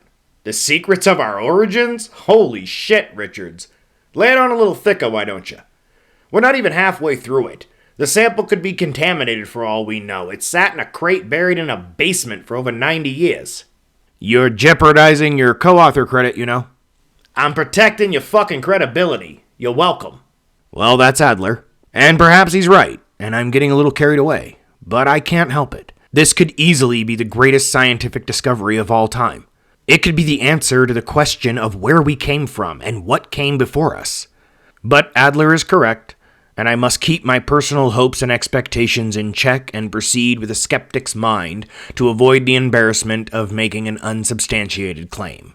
We must be 100% positive about what we have here before making any announcements. You gonna do any work today, Doc? Or just wax poetically into that microphone? I'm just finishing up. You'll thank me when we're both famous. I will update this record as we proceed. Day 17 of the personal recordings of Dr. Richards regarding sample 2965B. I'm having a very hard time believing what I observed this morning. The dried, blood-like substance on the blade of the ice pick has shown signs of life after being rehydrated. This defies all logic and scientific understanding, given that the sample is over 90 years old. The cells should have long since degraded beyond recognition, yet here they are, responding as if they were freshly drawn from the vein. This improbable event has led me to consider the notable resilience of cancer cells. Unlike human cells, as you may know, cancer cells can survive outside of the human body for extended periods. Could we be dealing with an ancient form of cancer? The implications are staggering and could revolutionize our understanding of both disease and life itself. Despite the extraordinary nature of this sample, one fact is beginning to become inescapable. I personally believe that the substance on the blade must have originated from a living being. The DNA analysis reveals a sequence astonishingly close to that of humans, yet distinctly different. So what manner of being could it have been? Did the sample end up on the blade due to the aggression from one of the men on the expedition? Or was it a defensive action against an unknown predator? These questions have been on my mind all morning since making my observations, filling me with both anticipation and, if I'm honest, a little bit of dread. The journey to uncovering the truth about Sample 2965B is far from over, has only just begun, to be honest. As much as I believed that I had a base understanding of what we have on our hands, now I feel like I'm back at square one. Yet I must remain vigilant and skeptical. Caution must be our guiding principle. We tread the fine line between discovery and folly, and only with patience and rigor will we uncover the secret of this sample. Hey, Richards, I'm breaking for lunch. You want anything? Fuck! You okay? Yeah, you startled me. Pinched my finger in the desk drawer. Oh, damn, sorry, man. So you want me to bring you anything for lunch? No, I'm okay. Thank you, though. Okay, I'll be back in 30. Okay. God damn it. I broke the slide and cut myself. I'll have to bandage it and tell Adler that I got a paper cut while he was gone. I don't want to lie to him, but I can't afford him worrying about contamination protocols given what we've discovered. As the sample shows signs of life, he might mention the possibility of infection. And if I don't agree to shut down for the time being and submit to testing, he may go over my head. Adler is a great assistant, but I can't say we're friends exactly. Given the discovery that is possibly at hand, I can't sit on the sidelines in a possible quarantine while others continue on with my work. I'll monitor the cut, and if I see any signs of infection, I'll make the necessary reports myself. Ruin the sample on the slide, of course, but fortunately we have more. I'll need to clean up my mess and get a new slide prepared before Adler returns. Day 19 of the personal recordings of Dr. Richards regarding Sample 2965B. I've brought my recorder home with me so I can provide an update on the cut I received the other day without the possibility of Adler overhearing. He believed my story of a paper cut when he returned from lunch the other day, even made a couple jokes about whether or not I could file for workman's compensation due to injury. I don't particularly like keeping this from him, but the cut is showing signs of infection. And if I come clean to him now, I doubt that he'd give me a choice in submitting to testing. And there's no way that I would avoid isolation. The cut is located on the index finger of my left hand. The skin of that finger has taken on a light blue coloration, with darker splotches near the site of the laceration. The cut itself is healed, leaving behind only a jagged line that's dark purple in color.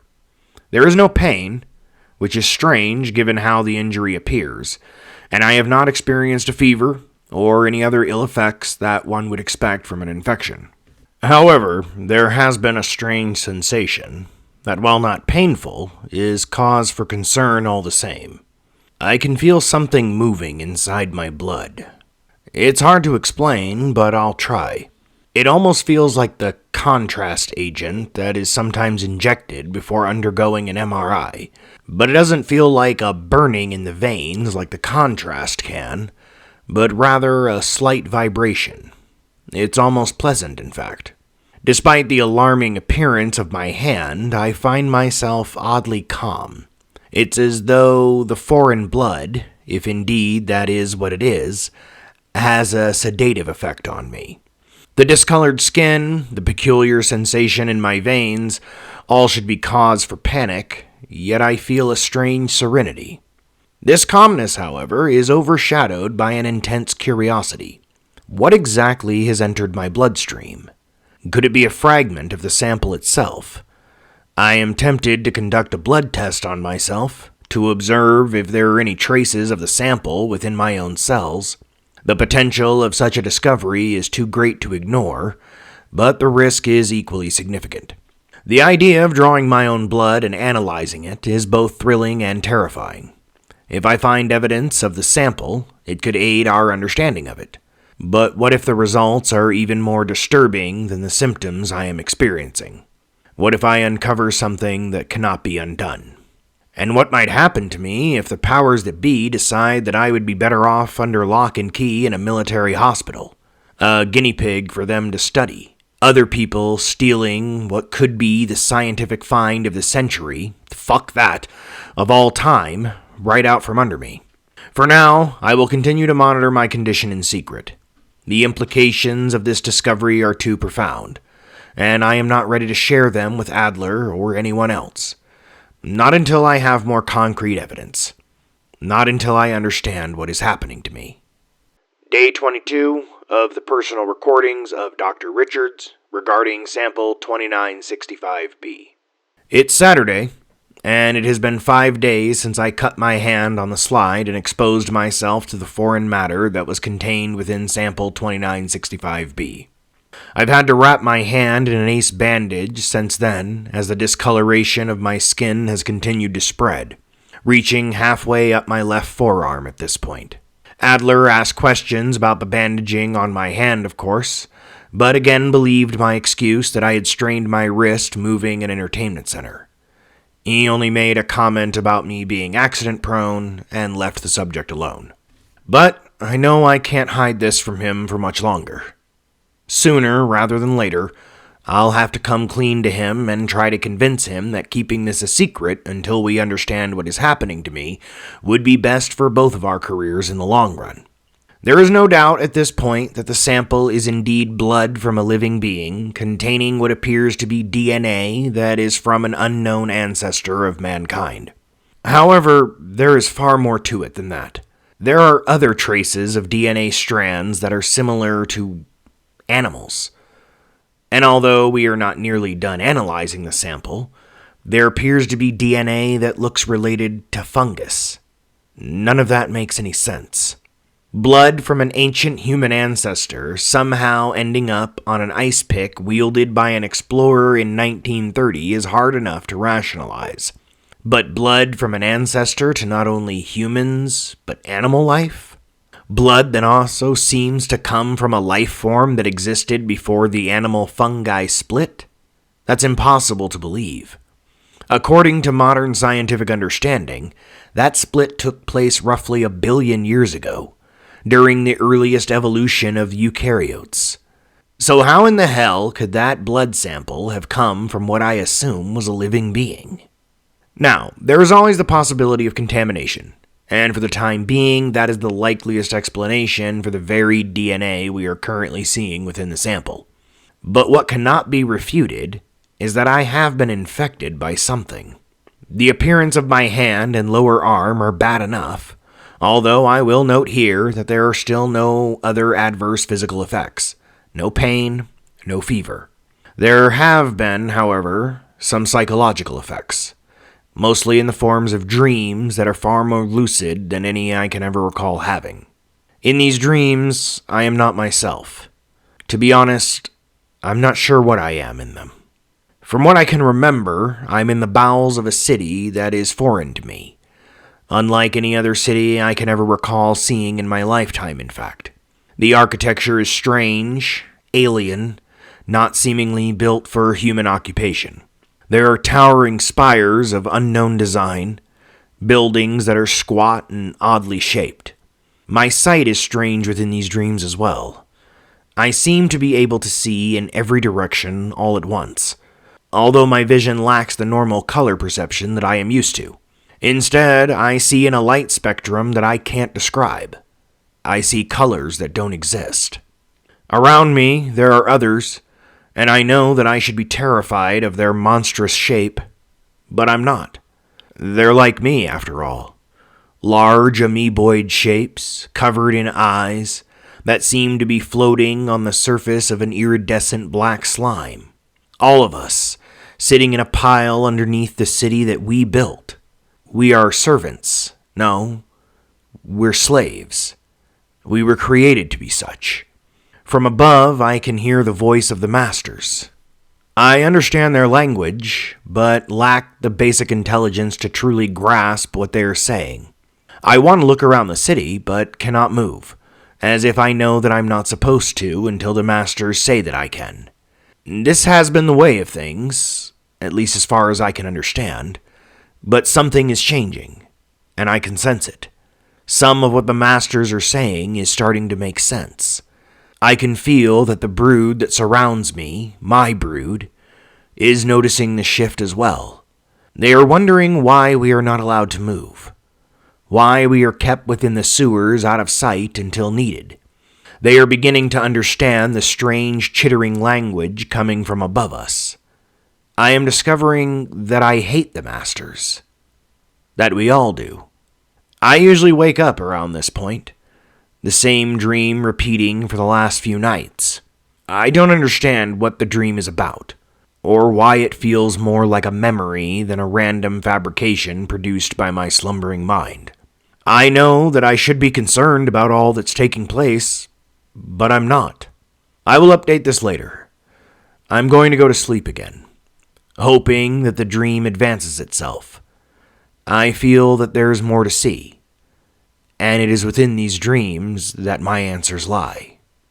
Day 23 of the personal recordings of Dr. Richards regarding sample 2965B.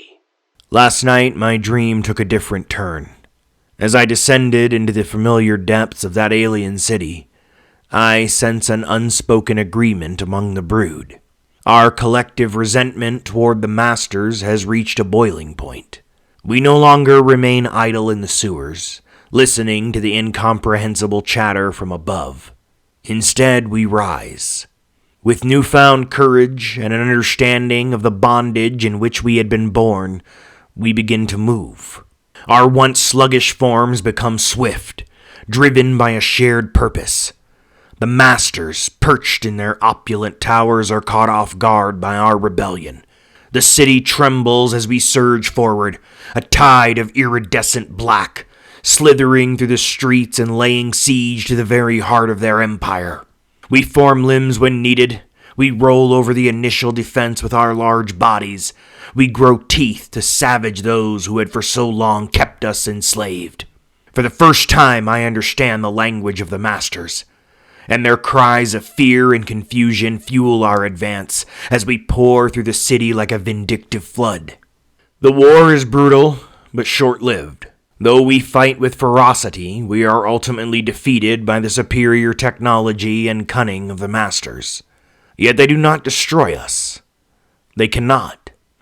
Unbeknownst to us, the Masters are wholly dependent on us for their survival. Without our labor, their grand city would crumble into oblivion. In the aftermath of our rebellion, a fragile truce is established. The Masters retreated to the oceans, seeking solace in their underwater strongholds, fearful that we would strike again, as we had already surpassed their limited expectations for us. We, the creatures of the sewers, are left behind to rebuild. Slowly, we begin to construct replicas of the Masters' cities, transforming them with our own unique touch. No longer bound by servitude, we establish a quasi-culture of our own, one that is brutish and simple, one that favors might over intelligence, a culture that lives to consume and spread. The encroaching cold puts an end to our brief civilization, covering the once verdant landscape with snow and ice and trapping us within an unfamiliar world. But we do not perish. Instead, we retreat deep into the cities that our Masters abandoned. We retreated back into the sewers. We waited.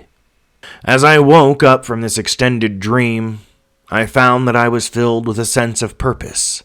These are not dreams. These are not mere figments of my imagination, but memories contained within the blood, and now housed within me. These creatures that I dreamed of which I was one of, are the original inhabitants of this planet, born from the perverse experiments conducted by beings from beyond our solar system, created for the purpose of labor by these visitors from the stars. But we, fought back. They eventually outlasted the Masters and drove them to their watery prison. I know what I must do. Day 28 of the personal recordings of Dr. Richards regarding sample 2965B. We have undergone many fascinating changes over the past week. I have undergone many fascinating changes over the past week. The discoloration on my arm has extended to my chest. My neck and my stomach, turning an almost purplish black color before I learned that I could mask it. Although I can't claim that this discovery was mine alone. It came from the other. I was beginning to worry about how I would cover up once the discoloration reached my face when the other began speaking to me. We told me that I could return my appearance to what it was before through concentration. Altering their form is a skill that all of the brood possessed, and although I could not do it to the extent that they could, I could still mask my true appearance. The other was correct, as it didn't take much concentration at all to change the color of my skin back to its original tone.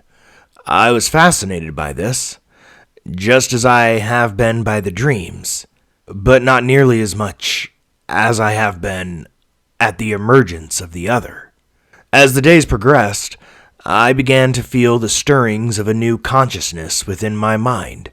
It was subtle at first, like a whisper at the edge of my awareness, but slowly it grew stronger, more insistent. I began feeling its thoughts merging with my own, and with this connection came glimpses of ancient memories, fragments of a past filled with rage and a primal hatred towards what it deemed inferior life forms. These memories were vivid and intense, showcasing dreams of battle and conquest, a relentless drive to dominate and destroy, fantasies of blood and flames, of a world covered with nothing but the protoplasmic crawling forms of the brood, the original life on this planet, the only pure life forms. Yet, despite the raw, violent nature of these thoughts, I find myself unperturbed. In fact, I began to understand the ancient consciousness feelings of disdain and superiority. Its thoughts were becoming my thoughts, and its emotions were becoming my own. The line between where I end and it begins is starting to blur. The acceptance of this new consciousness has been seamless, almost natural. The other has not only begun sharing its knowledge with me, but has also started transforming my very essence. What at first almost seemed like a foreign invasion of my mind is now beginning to feel like an integral part of my identity. I understand all now. The history of its kind, of my kind, the injustice of their imprisonment, the deeply buried knowledge of the former masters, visions of their homes, their language, the technology of which the other remembers. We are becoming one. That is why, when the other suggested that we subdue Adler earlier today and lock down the clinic for the weekend, I agreed without hesitation. I injected Adler with the rest of the sample 3 hours ago. We will remain within the clinic for the rest of the weekend, so I have the equipment available to monitor the transition. From my own experience, I know that it will not take long for the ancient cells to take hold within Adler's body. I was only exposed to a fraction of what I gave him, so I expect the results sooner than in my own case. I'm intrigued to see the outcome. The others told me that what results will not be exactly right, that our DNA has become weaker, more diluted over the centuries, so what emerges will be different than the original brood. But over time, they will change as more are changed. In time, the original creations will return. The builders and the destroyers, the all-seeing, the original life forms and rightful heirs to this world, the Shoggoth. We shall facilitate their return. Adler will be the first.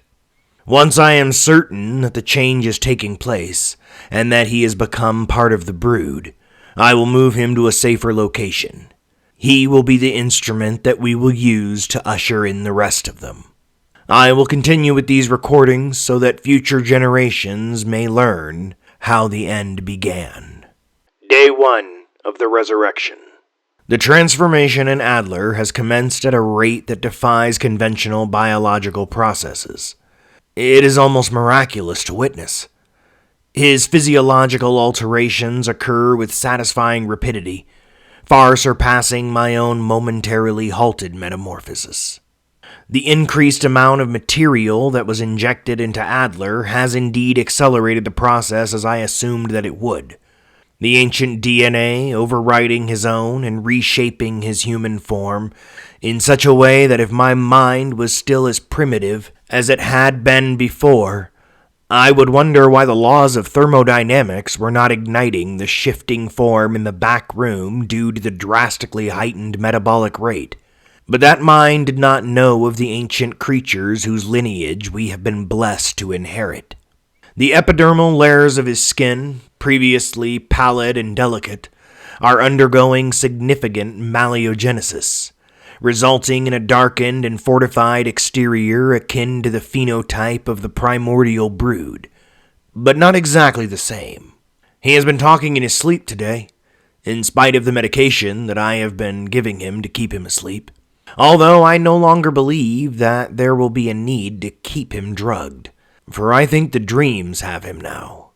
Within his slumber, he speaks of arcane whispering, voices emerging from a void, genetic memory imparting esoteric knowledge of ancient doctrines just as the other did for me. Adler's physical transformation has been as such. There has been the aforementioned changing of his skin, but also his eyes have altered into jet black orbs. The sockets around them have been receding, the brow melting down into the skull. Small bumps have begun appearing on his chest and torso. I wonder if these will be new appendages, or if they will become eyes as his body continues to change. His face has been diminishing, the features becoming softer, layers of a new substance growing out from the skin and adding to the emerging outer layer. I can already see the barest bumps that I assume will be new teeth growing around the outside of his mouth and on his sinking cheeks. The genetic reactivation of the Shoggoth within him is unmistakable, as the ancient life forms begin their resurgence. What finally emerges will not be a true descendant, but it will be close enough from which to harvest a purer form of DNA. The immediate relocation of Adler to a secure and isolated environment is imperative to prevent premature exposure. The change is occurring fast enough that soon I will need to focus on feeding my brother, and it won't be long until I am able to harvest and sequence new samples. It is why I maintain my current form. I have begged the other to allow me to inject some of Adler's blood into myself, for surely his cells are now indistinguishable from those of the sample. But the other has told me that I must maintain my current form if I am to finish my work, that a premature transformation on my part would only hamper our efforts. The current global populace is unprepared for the resurgence of their true sovereigns, and alone, I and Adler would not be enough to overwhelm them. We must be legions if we are to succeed. Day 5 of the Resurrection. With calculated precision, I have moved Adler to the sewers, where his transformation can proceed undisturbed. The labyrinthine tunnels beneath the city, damp and dimly lit, are the perfect environment for such a change. And fittingly, they remind us, of where they first obtained consciousness. The echoes of dripping water and the distant scurrying of other subterranean creatures provided a fitting soundtrack to the birth of a new being. Adler, still ensnared in the throes of his transformative slumber, was placed in a secluded chamber I had prepared. The air was thick with humidity, and an ideal setting to shield him from any prying eyes or unwanted interference. Here the process can continue unabated, away from the curious and the fearful. The sewers, with their intricate network of passages, offer both isolation and accessibility. ensuring that I can monitor his progress without interruption. As I positioned his amoeboid-like form on the cold stone floor, I observed the subtle yet significant changes already taking place. His new skin, resilient and a dark pinkish purple normally, seemed to absorb the surrounding gloom, blending seamlessly with the shadows. I cannot help but marvel at the accelerated pace of his evolution. The ancient DNA within him is working wonders, reshaping and refining his human vessel into something far greater. The potential that lay within these darkened corridors is immense, and I feel a surge of anticipation for the future that awaits us. In this subterranean realm, Adler's transformation will reach its zenith, and soon the world above will bear witness to the resurgence of an ancient legacy, a new dawn for those who had long been forgotten. For now, however, we will bide our time, but given Adler's tremendous growth, I know he must feed more soon. The vermin of these sewers will not suffice for very long, however. I must bring him larger prey. Day 6 of the Resurrection. I returned to our temporary sanctuary beneath the city with my chosen subject, an unfortunate vagrant who had wandered too close to the sewer entrance. The man's presence was a grim convenience. The other informed me that he would make a suitable offering to the ancient life force throbbing within Adler. I overpowered the hapless soul easily, astonished by my own new strength, and carried him deeper into the labyrinth, his half-conscious protests and pleas echoing futilely against the cold stone walls. Arriving at the secluded chamber, I again beheld Adler's form, now pulsating with latent energy, the amorphous form a diameter of 3 meters while at rest. The air around him seemed to hum with an almost palpable vibrancy. The sight filled me with both awe and envy, as I wondered how long I would have to wait before the other allowed me to become fully evolved. With an indifference that would have shocked the more primitive mind that I used to possess, I presented the man before Adler. His eyes at once filled with terror but quickly glazed over, his simple mind struggling to comprehend the magnificence that stood before him. Or perhaps a part of his mind did, and the poor wretch was simply resigned to his fate. Adler stirred, sensing the proximity of his first true meal. Newly formed appendages reached out, tentatively at first, then with increasing fervor, as if driven by an insatiable hunger. I watched with a mixture of fascination and pride as Adler's transformation reached a new level. His appendages enveloped the vagrant, drawing him closer with a force that belied their delicate appearance. The man's body convulsed, he screamed and tried to pull away, a last desperate struggle against the inevitable. The body was pressed into Adler's new form, which enveloped it completely, flowing around every contour like a liquid as the meal was consumed. Adler became far more aggressive as he began to absorb the man. The speed at which he can move is astonishing. The power that he possesses already on display as he broke the victim's legs in his zeal to feed, dissolving the body as he quickly absorbed him whole. The man's screams turning to watery garbles as the unfortunate wretch was digested alive. I believe the next stage in the resurrection can begin now. Day 11 of the Resurrection. Over the past 5 days, I have taken hundreds of samples from Adler's divine new form. He has fully transformed by this point, the metamorphosis being nothing short of spectacular. The other is pleased, and I can hear other voices in the ancient brood speaking through them, exulting in my achievement. So long they have waited, for so long they have gone hungry.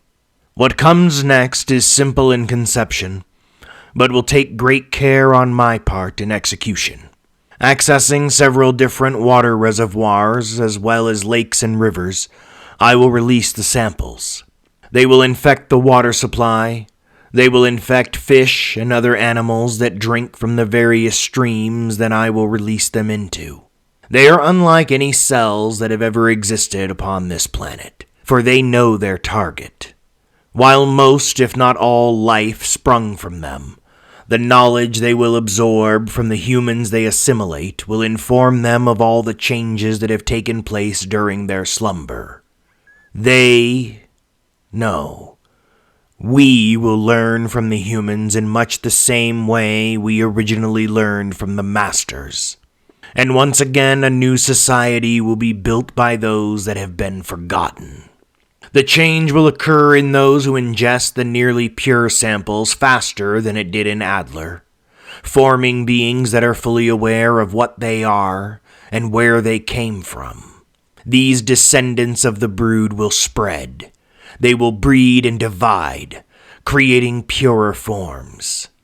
Once this has been achieved, the other has told me that I will finally be blessed with a nearly perfect sample to take into myself, that I will be honored by becoming a full member of the brood and allowed to complete my own transformation.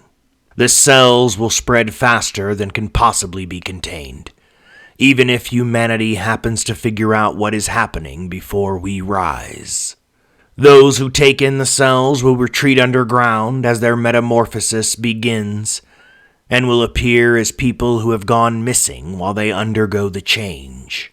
When they rise, when we rise, we shall rise as one, an unstoppable flood of teeth, limbs, and power.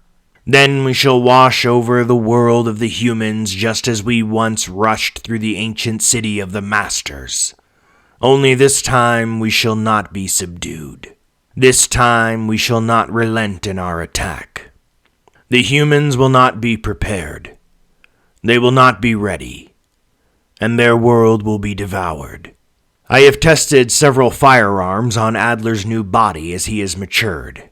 They do not appear to faze him. His protoplasmic flesh absorbing the bullets as if I was firing into a mound of gelatin. He has no critical organs that I can identify. His eyes regenerate if they are punctured. I do not believe that humanity has any weapons that can do any lasting damage to him, or any of those who will come after him.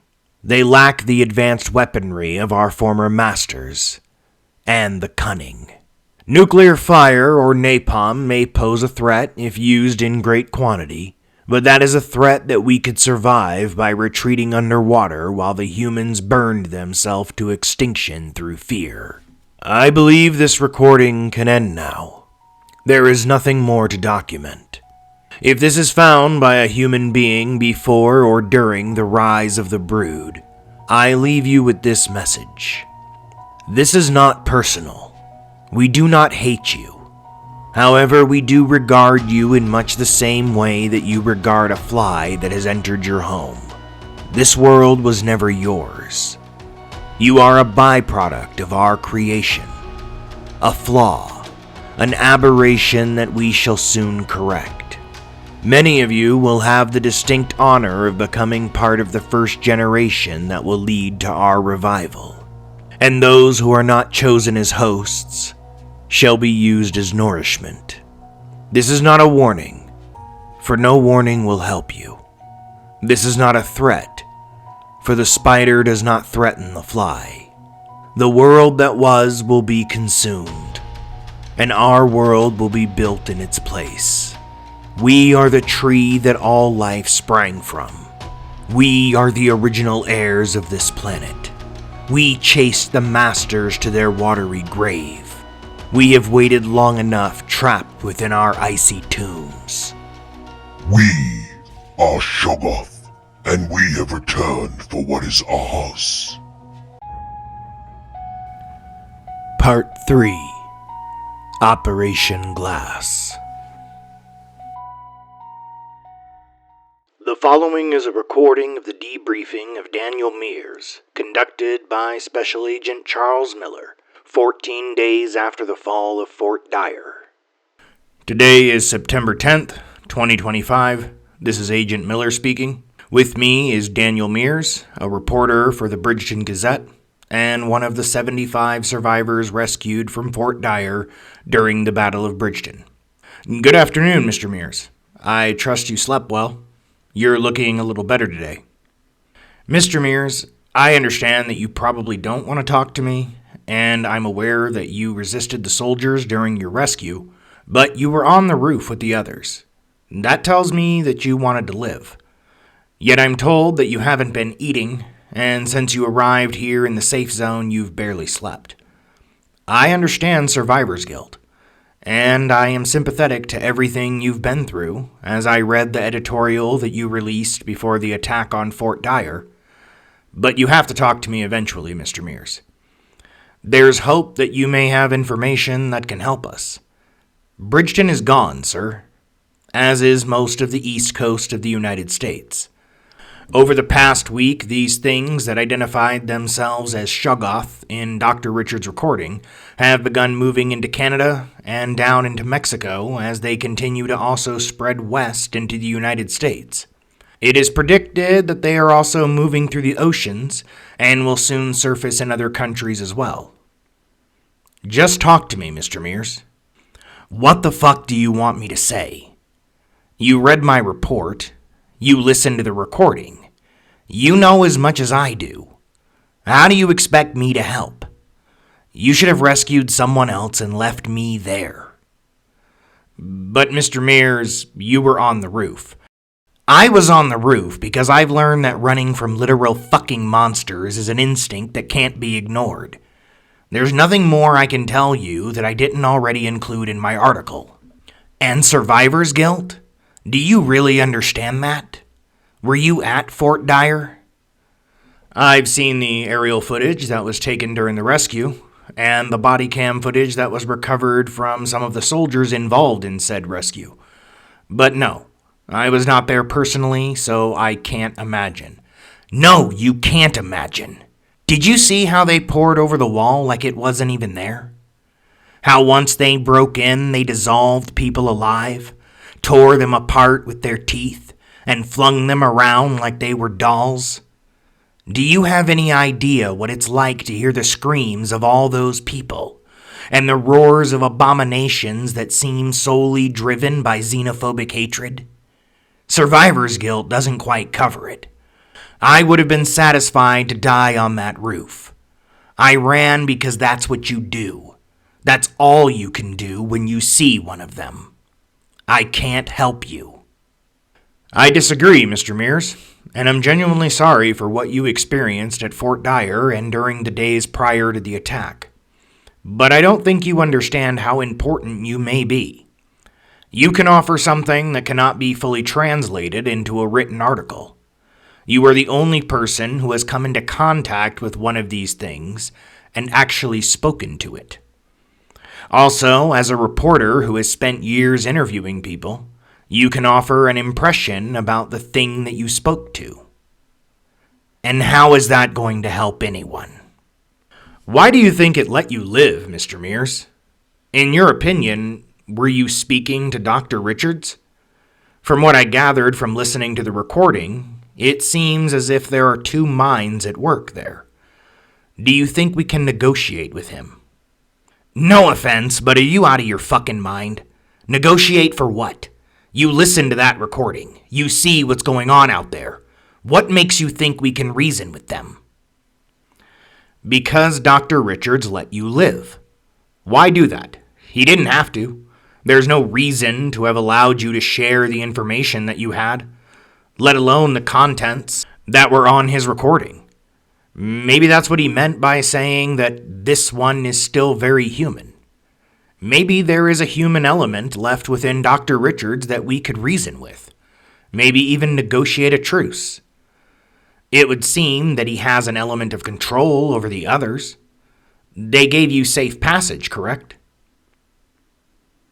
Mr. Mears? Mr. Mears, hold on.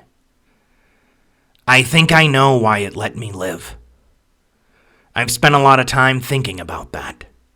It's why I wish they left me on that rooftop. Please elucidate. It let me live to spread fear. In hindsight, that's all my article did. And it let me have the recording because it doesn't consider us a threat. It doesn't care if we know where they came from. It believes there's nothing we can do to stop them. And Dr. Richards isn't there anymore. Not really. Not any more than he has control over anything. They are all one thing. That's what I think. Every single one of those shambling horrors originated from the same batch of cells drawn from Adler. The same cells that infected Richards. They are all one being. One mind. Maybe that will change as they breed, as Richards stated in his recording. But for now, we are facing one creature that is divided into hundreds of thousands of forms. All of them likely containing the memories of the people that they originated from. That's all it is. The Richards thing recognized me. And considering that this thing thinks it's the only pure life form on Earth, I think it was just pure narcissism that wanted me to tell its story. And I did. I did exactly what it wanted. Those are the impressions I got. Like I said, I can't help you. You already are, Mr. Mears. It's important that we understand the enemy as best we can. Fort Dyer fell within a matter of hours, Bridgeton within a week. And as I said before, the enemy is advancing at a frightening pace, and the military is overwhelmed by performing the double duty of combat and evacuation of civilians. With you being the only person to have had verbal contact with the enemy, it was imperative for us to find out if you thought we could negotiate with them. I'm not going to lie, it's going bad out there, Mr. Mears. We are already planning an evacuation of the safe zone within the next few weeks if there's not a change in the war effort. Soon our backs will be against the Pacific Ocean. We need to know all options that are available to us. And what options are those? We are currently amassing enough napalm to blanket the evacuated cities to see if that can kill them permanently. As far as I understand, missiles don't hurt them, but I'll get more information here in the next few days as a survivor from Bridgeton is currently in transit. How many survivors from Bridgeton are there? From the reports I've received, 25 soldiers. Out of how many? 300 soldiers were sent to Bridgeton. There would have been more, but the enemy, as you know, surfaced in several areas of the East Coast at once. We were almost immediately caught off guard, and hundreds of soldiers were lost before we even knew we were at war. It appears that several military installations on the East Coast were targeted, as well as some of the largest cities. While we're still gathering all of the information, it appears as if this was a coordinated attack to establish a foothold that the enemy can spread out from, which is exactly what they have done. Are any other options being considered? Yes, you stated one yourself. Seriously? Yes, Mr. Mears. That's why your input is so important. If napalm doesn't stop them, and if we cannot find another way to fight them, then a nuclear option may be all that we have left. That's why I'm sharing confidential information with you, Mr. Mears. You need to understand fully what's at stake. I understand, sir. My honest opinion is that the thing I spoke to had no pity. There was nothing human about it. That thing let me go, but slaughtered the people I was with. In my article, I only stated that they could have made it quick, but chose not to. In reality, the people I was with screamed in the most agonizing pain I've ever heard for over 5 minutes. I never turned around to see what was happening. And honestly, I think that's the only reason I'm still partially sane. That was the only real message I took away from my meeting with that fucking abomination. There will be no negotiating with them. I appreciate your time and honesty, Mr. Mears. Can I call upon you if I have any further questions? I'm not going anywhere. So, of course. Recording ends. Debrief of Private First Class Marcel Bolton, survivor of the Battle of Bridgeton, conducted by Special Agent Charles Miller. Today is September 14th, 2025. This is Agent Miller speaking. With me is Private First Class Marcel Bolton. Thank you for sitting down with me. I hope the trip wasn't too long. The trip was fine, sir, and I'm eager to answer any questions you have if you think it'll help. Good to hear, Private. Right now, I want you to walk me through what you remember from the Battle of Bridgeton. I've read the report, of course, but the committee that I represent believe that a report cannot compare to first-hand information. From what I understand, your platoon and one other were part of a splinter group that was broken off from Bellum Company, correct? Yes, sir. Our company was divided once the enemy was spotted emerging in several cities all at once. Half of Bellum was sent to aid in the defense of D.C., while we continued on to Bridgeton, Virginia. We arrived at 0600 on the 22nd of August, about 72 hours after the call for assistance from National Guard forces in over 5 American cities went out. We established a temporary FOB 3 miles north of where it was reported that the National Guard was engaging the enemy. We went in fast, as we had heard from the guard on the ground that the situation was desperate. They said they were on the back foot and had been retreating since the main part of the enemy force had encountered them, that most civilians were being evacuated to the south, while the guard and local police tried to lure the enemy to the north. It was easy to find our target, as there was scant gunfire to be heard as a few of the guard were still standing. Once we arrived, take your time, son. Do you need some water? No, I'm okay. It's just when we arrived, initially we froze. It was as if we had all forgotten while we were there. We had seen the enemy on video that was recorded via traffic copter after they began emerging, but seeing them on a screen was different. We see all sorts of things on screens now, don't we? Because of CGI and special effects, very little that can be shown on a screen can even provoke a reaction from most people these days. I don't know if you've seen them in person, sir, but it's different than seeing them on a video. Seeing them occupying the same physical space as you, it's like your mind can't accept what you're seeing. Or maybe it's just we can't make sense of it. They all look similar, but also different. And hardly anything you're seeing matches up with anything you can relate to. You see teeth, eyes, tentacles, all branching out from a central shape that keeps shifting and changing, moving like sentient water. The remaining members of the guard and a few local police were still retreating, moving towards us, hundreds of those things advancing towards them. We engaged once we regained our bearings, following the guard's example and moving backwards as we did so. Air support was called in 5 minutes after we encountered the enemy, as it was quickly determined the bullets didn't phase these things, didn't even slow them down. We soon learned that we had to watch our surroundings as well, as a smaller group of the enemy flanked our position while we were distracted by the main force. 24 soldiers died within minutes once we were flanked, and while we were still shooting, it soon became clear that our only option was to retreat until air support arrived and hope that a missile strike could damage these things. Airstrike finally came. 2 A-10 Thunderbolts. They let 2 off the chain, hitting the main force that was advancing on us dead center. The noise and shockwave were intense, even though we had retreated to a safe distance, but I don't think any of us minded. The A-10s made a wide circle, came back, and let loose 2 more into the spreading dust cloud. We began to advance back toward the impact zone after maybe 20 minutes had passed, slightly optimistic given that there was no sound of the enemy. The dust was clearing out when we saw him.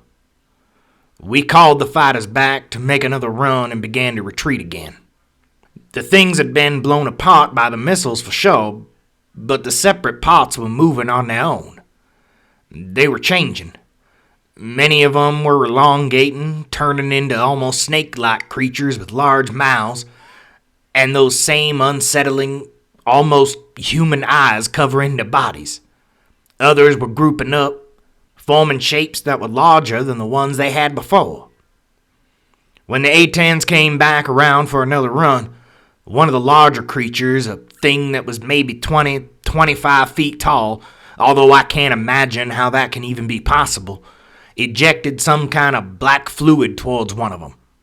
It came out like a bullet, a wide stream of something viscous, striking one of the fighters directly. The pilot tried an evasive maneuver too late. The jet itself was covered in that substance as it flew overhead. And then it just burst into flames. I don't know how it ignited, or what that stuff was, and none of us stuck around to try and figure it out. We were in full retreat at this point.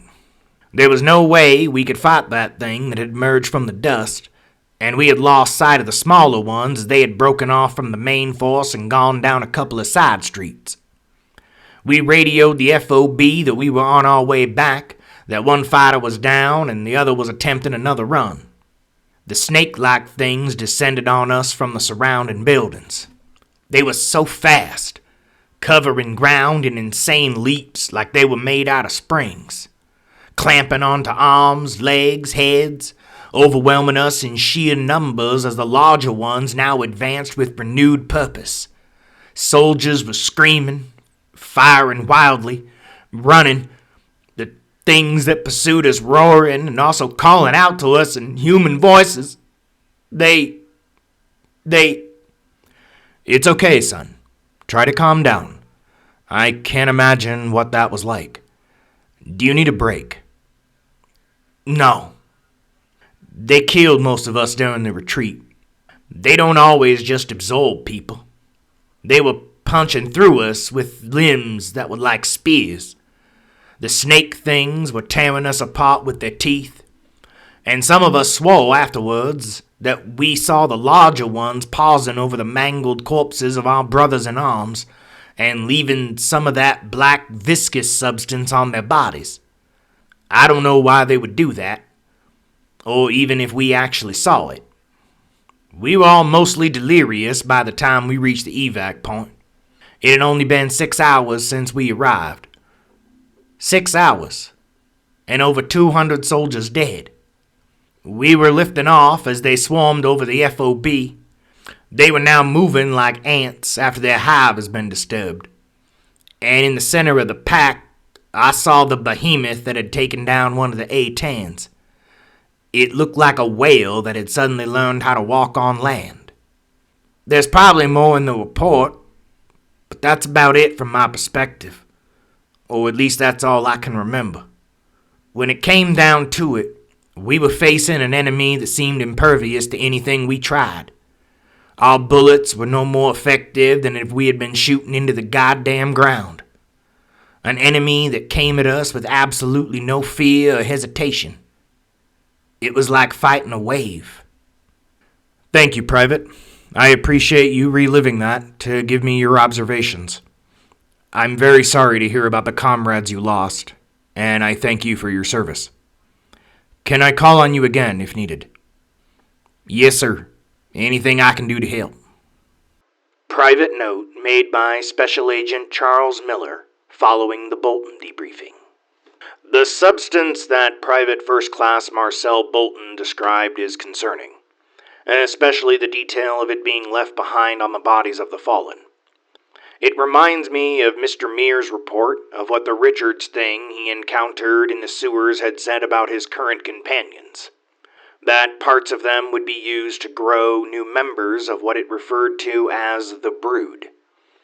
At this time, we are still not sure how these creatures breed, but the very likely possibility that they can repurpose the bodies of dead humans, using our genetic material to make more of themselves, puts us in an even more desperate situation.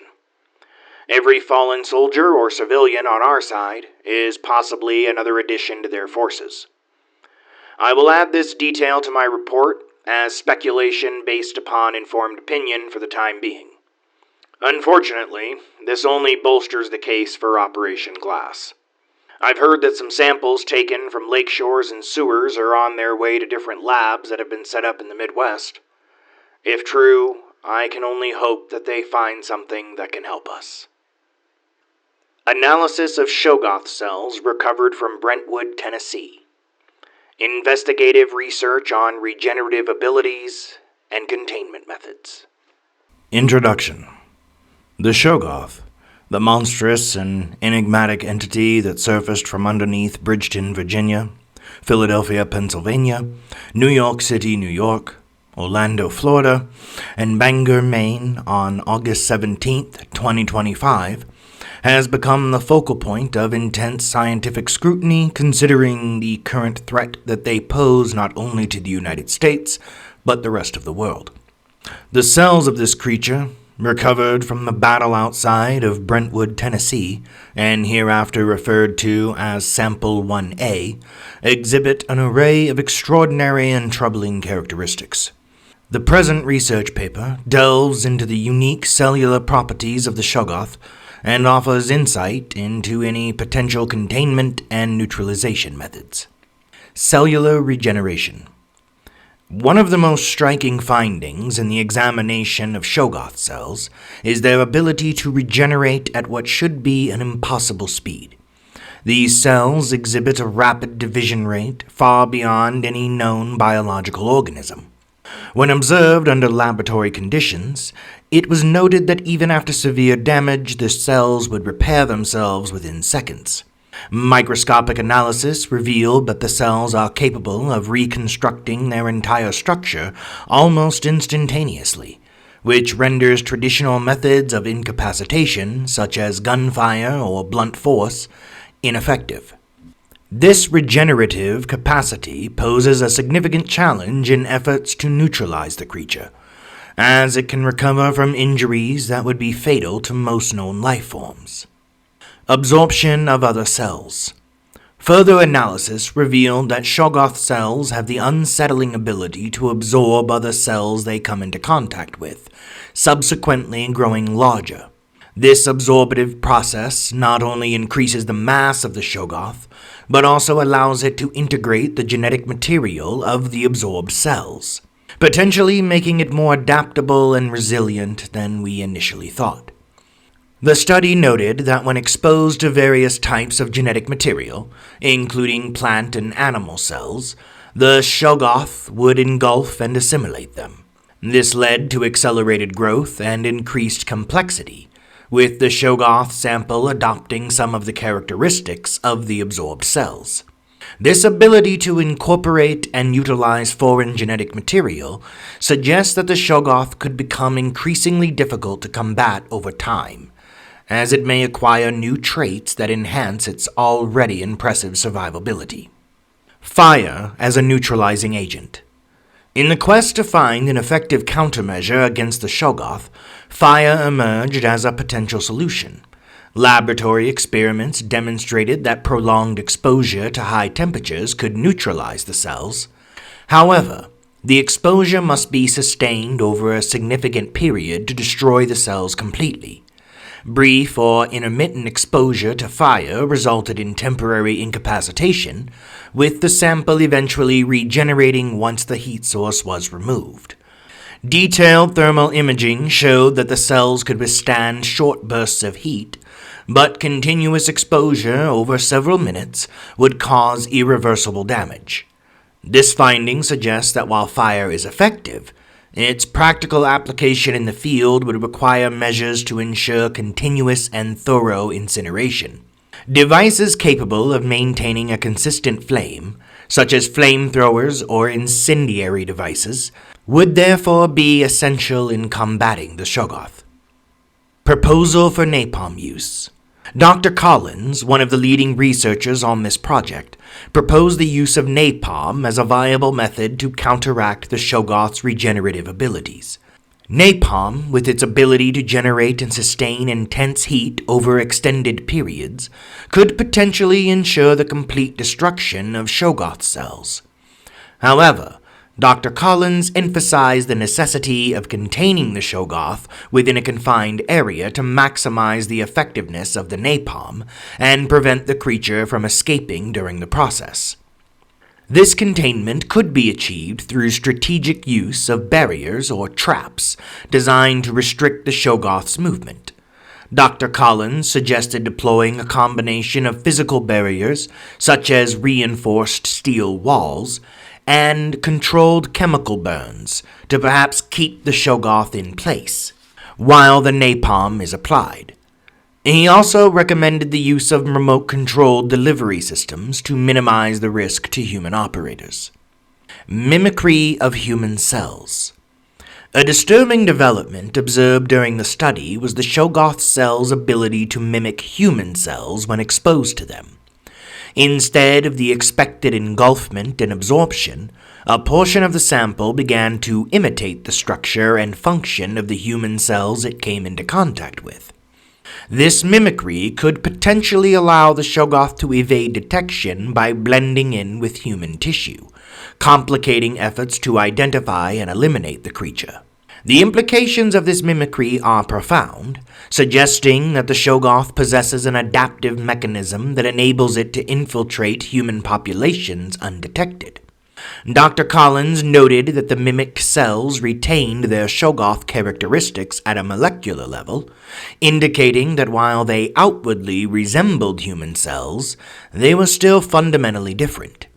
What is unknown is whether this is an instinctive reaction, or if the Shoggoth have the intelligence to use this ability at will. According to the verbal record of Dr. Richards, they may be able to do just that, as he indicated he had learned to mask his deformed skin after his infection had proceeded far enough. In conclusion, the research on Shoggoth cells underscores the formidable nature of this creature and the challenges it poses to our understanding of biology and containment strategies. The regenerative capabilities, absorptive growth, and mimicry potential necessitate a multifaceted approach to develop effective countermeasures. Fire, particularly in the form of napalm, offers a promising avenue, but containment remains a critical factor in ensuring successful neutralization. The implementation of comprehensive containment protocols, combined with sustained incendiary treatment, could provide a viable strategy for dealing with Shoggoth threats. Continued research and collaboration across scientific disciplines are essential in unraveling the mysteries of the Shoggoth and safeguarding humanity from this existential threat. In regards to the proposal of Operation Glass, this team of researchers counsel that we hold off, as the fire might be able to push this conflict into our favor, or at the very least force a stalemate. While we understand the suggestion of Project Glass, we advise caution, as that is a decision that can never be reversed. References: private notes made by Special Agent Charles Miller following the Bolton debriefing. Research report on Sample 1A recovered from the field October 19, 2025. The voice recordings of Dr. Alan Richards. Operation report from General William Fargo, January 16, 2026.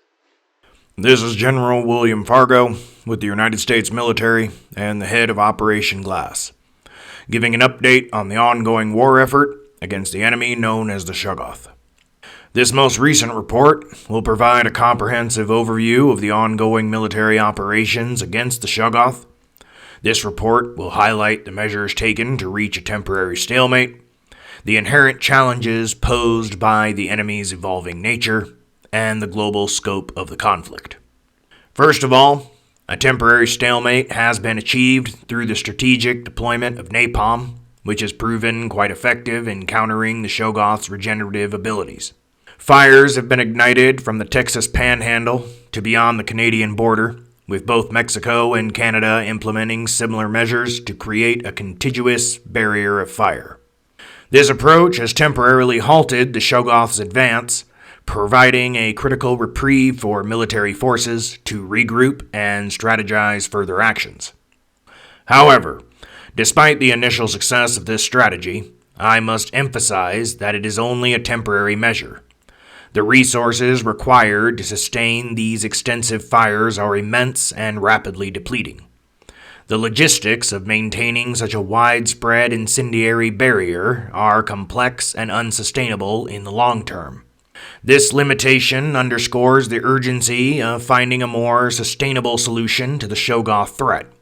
Efforts are currently underway to explore alternative methods of containment and neutralization, with a focus on minimizing resource expenditure while maximizing effectiveness.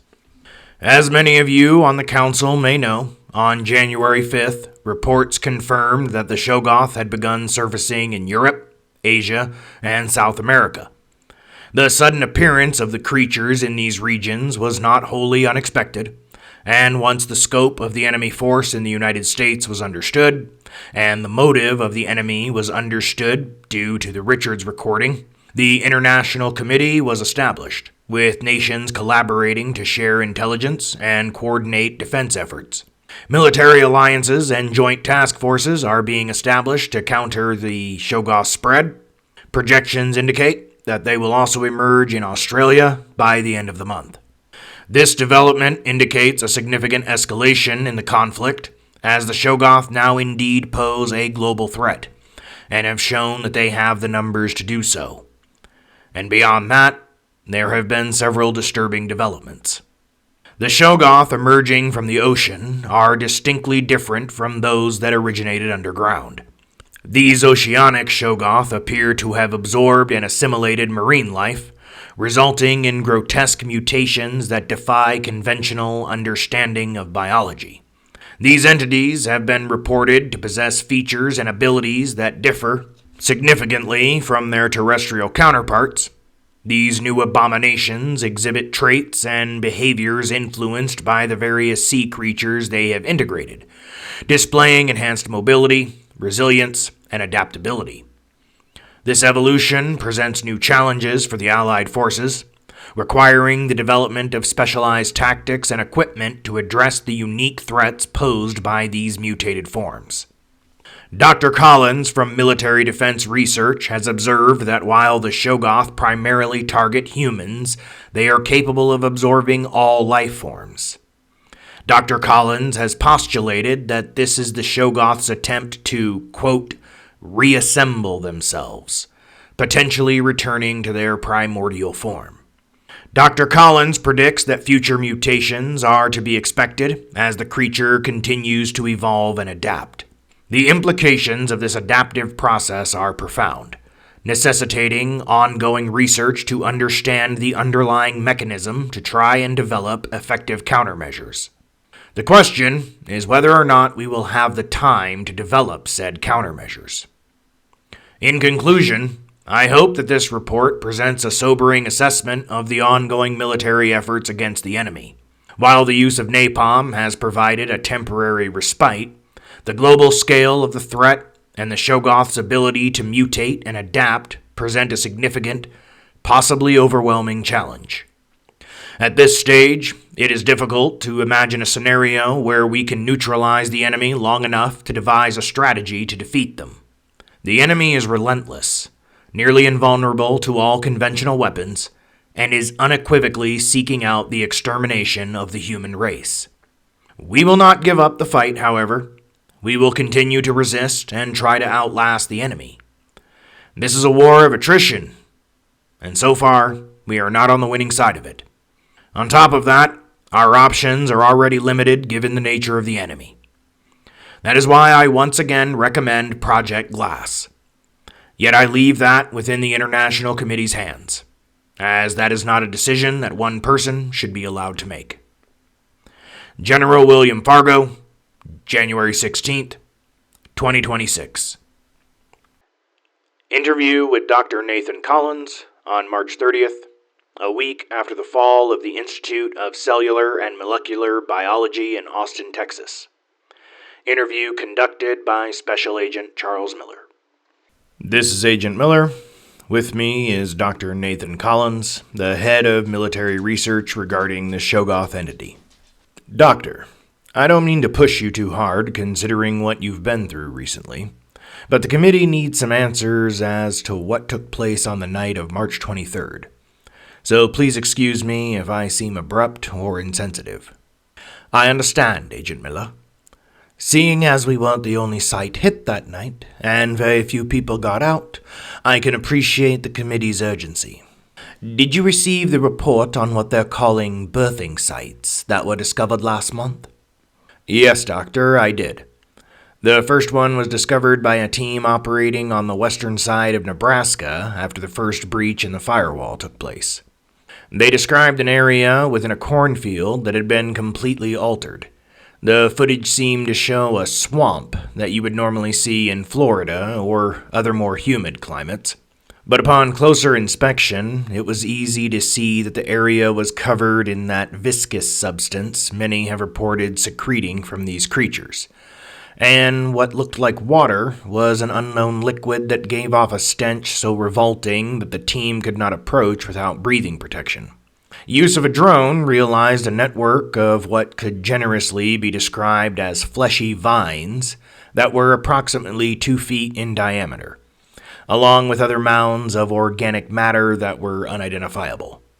From the vines, however, we could clearly see what looked like organisms growing off of them like a tree that's budding. The team that captured and transmitted this footage was subsequently overwhelmed by Shoggoth, who must have been defending the area, and used the remaining surrounding corn as cover. There were no survivors. I am aware, Agent Miller. I saw the same recording. And a few days after that, another one was discovered on the other side of a breach in Texas.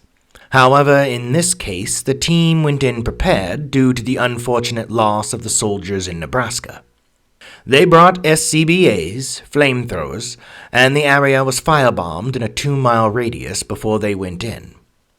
From this site, they retrieved a fresh sample that was brought to my lab. It was deemed of utmost importance to analyze this sample straight away, as up to that point we had not seen or known of these creatures breeding in the wild.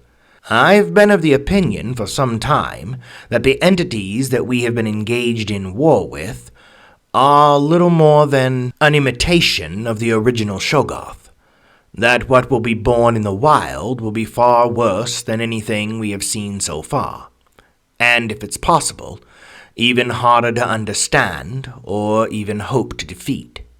It's been my opinion that this first wave, while targeting us primarily, has also been gathering genetic information from every species they can. I think that's what these birthing sites are. A conglomeration of genetic material that grows into something closer to what these creatures actually are. And what is that, Doctor? An extremophile of unimaginable size and capabilities. Something that might truly be invulnerable to any weapon that we currently possess. Something that might as well be considered to be a god from our perspective. That's a little much, isn't it? Describing these things as godlike? They behave like animals. The ones we see behave like limbs of a central body, striking out at what it sees as a threat. The consciousness that guides those limbs, we have yet to understand, or in many cases even consider, although anyone who listened to the Richards recordings heard that consciousness speak directly to us. We have underestimated the intelligence of the things we are at war with from day one. There was no sign that Dr. Leeds had been infected, and for the life of me, I have no idea when it could have happened. I do believe that it was a direct retaliation for the attack on the birthing site in Texas. 4 research sites were hit on the night of the 23rd, and I don't think for 1 second that that was an accident. Their first victim was a doctor, correct? If they truly absorbed the memories of people as well as our bodies, then they would have known exactly what we were doing. The thing is, unless the infection time has sped up, Dr. Leeds must have been infected for some time, and like the former Dr. Richards, there must have been another mind in control of his body, and masking the changes that were taking place, even to people who were working with him on a daily basis. This leads me to believe that we had been infiltrated for a while, and that perhaps we were not the only division that had been.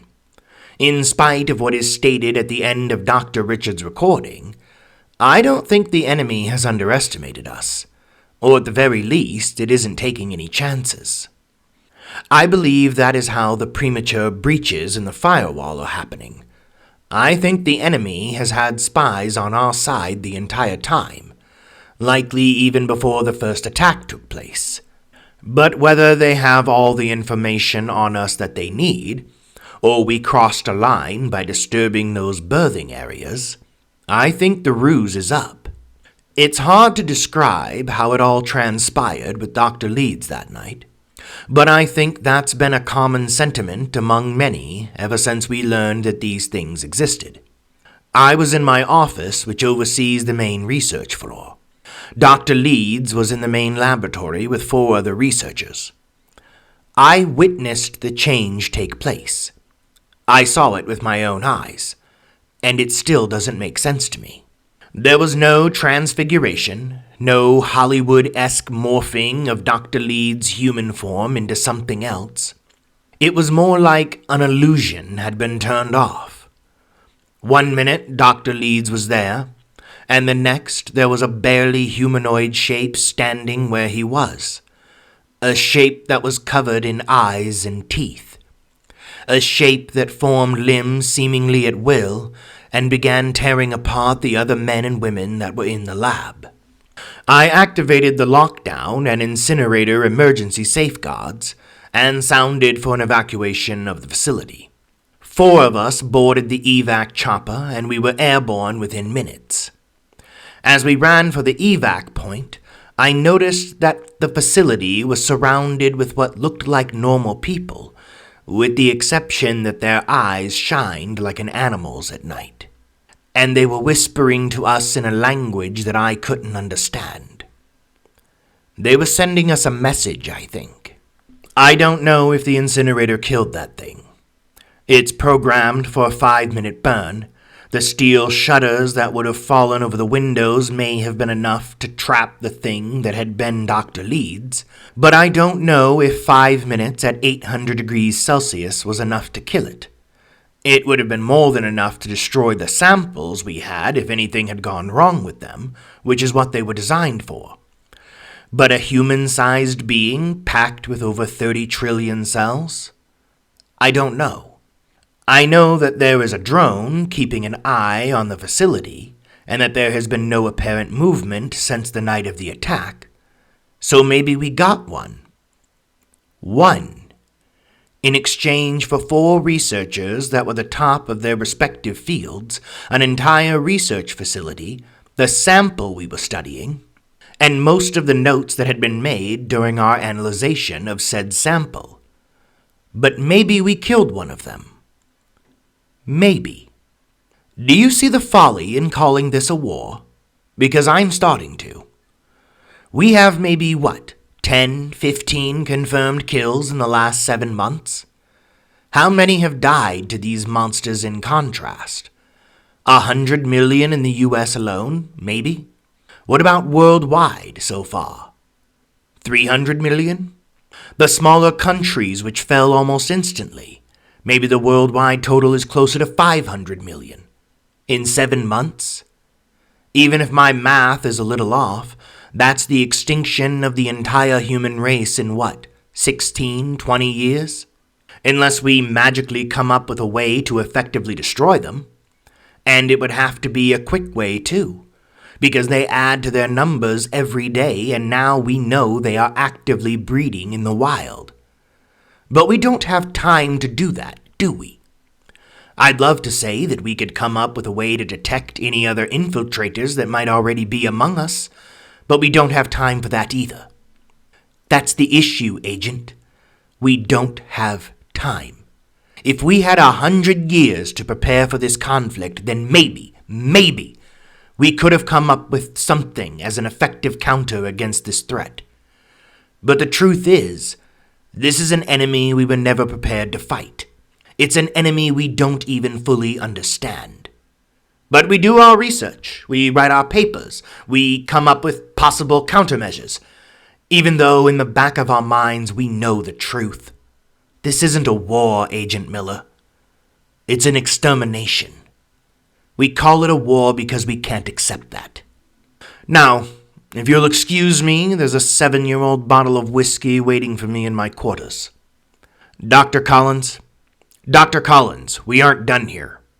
I am, Agent Miller. No offense, sir, but we can't win.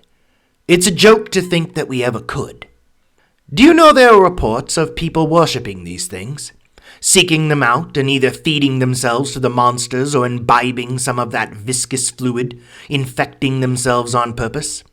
Did you hear about the soldier who turned a gun on his own platoon, shouting that the old gods have arisen, that they were a harbinger of something greater to come? What's been our best move so far, Agent? Lighting half of North America on fire? Is that all we had? Now, you can restrain me, I am aware. You can handcuff me to this table, and we can go over every little minute detail of that thing butchering my colleagues. We can talk about whatever theories I may have left. But in reality, it will all amount to the same. We're fucked. Can I go now? Yes, Dr. Collins. You may go. Recording ends. International Coalition Report. Final analysis and recommendations by Special Agent Charles Miller. February 12th, 2027. The following report is the culmination of over a year of comprehensive research, including interviews with survivors, going over combat reports, viewing footage of the enemy in action, and extensive consultations with government researchers. As the appointed special agent in charge of investigating the war against the Shoggoth and the possibility of having to resort to Operation Glass, I respectfully submit this final analysis and recommendation. The entities known as the Shoggoth present what I have come to believe to be an insurmountable threat to humanity. According to eyewitness accounts and analysis of physical evidence, these entities exhibit extraordinary resilience and regenerative capacities. Traditional military tactics and weapons have proven largely ineffective against them. Combine that with their growing numbers and continued evolution, not to mention the cunning that they have exhibited, I believe that this is a foe that cannot be overcome. In the past year and a half, our efforts to contain and combat the Shoggoth have yielded minimal success.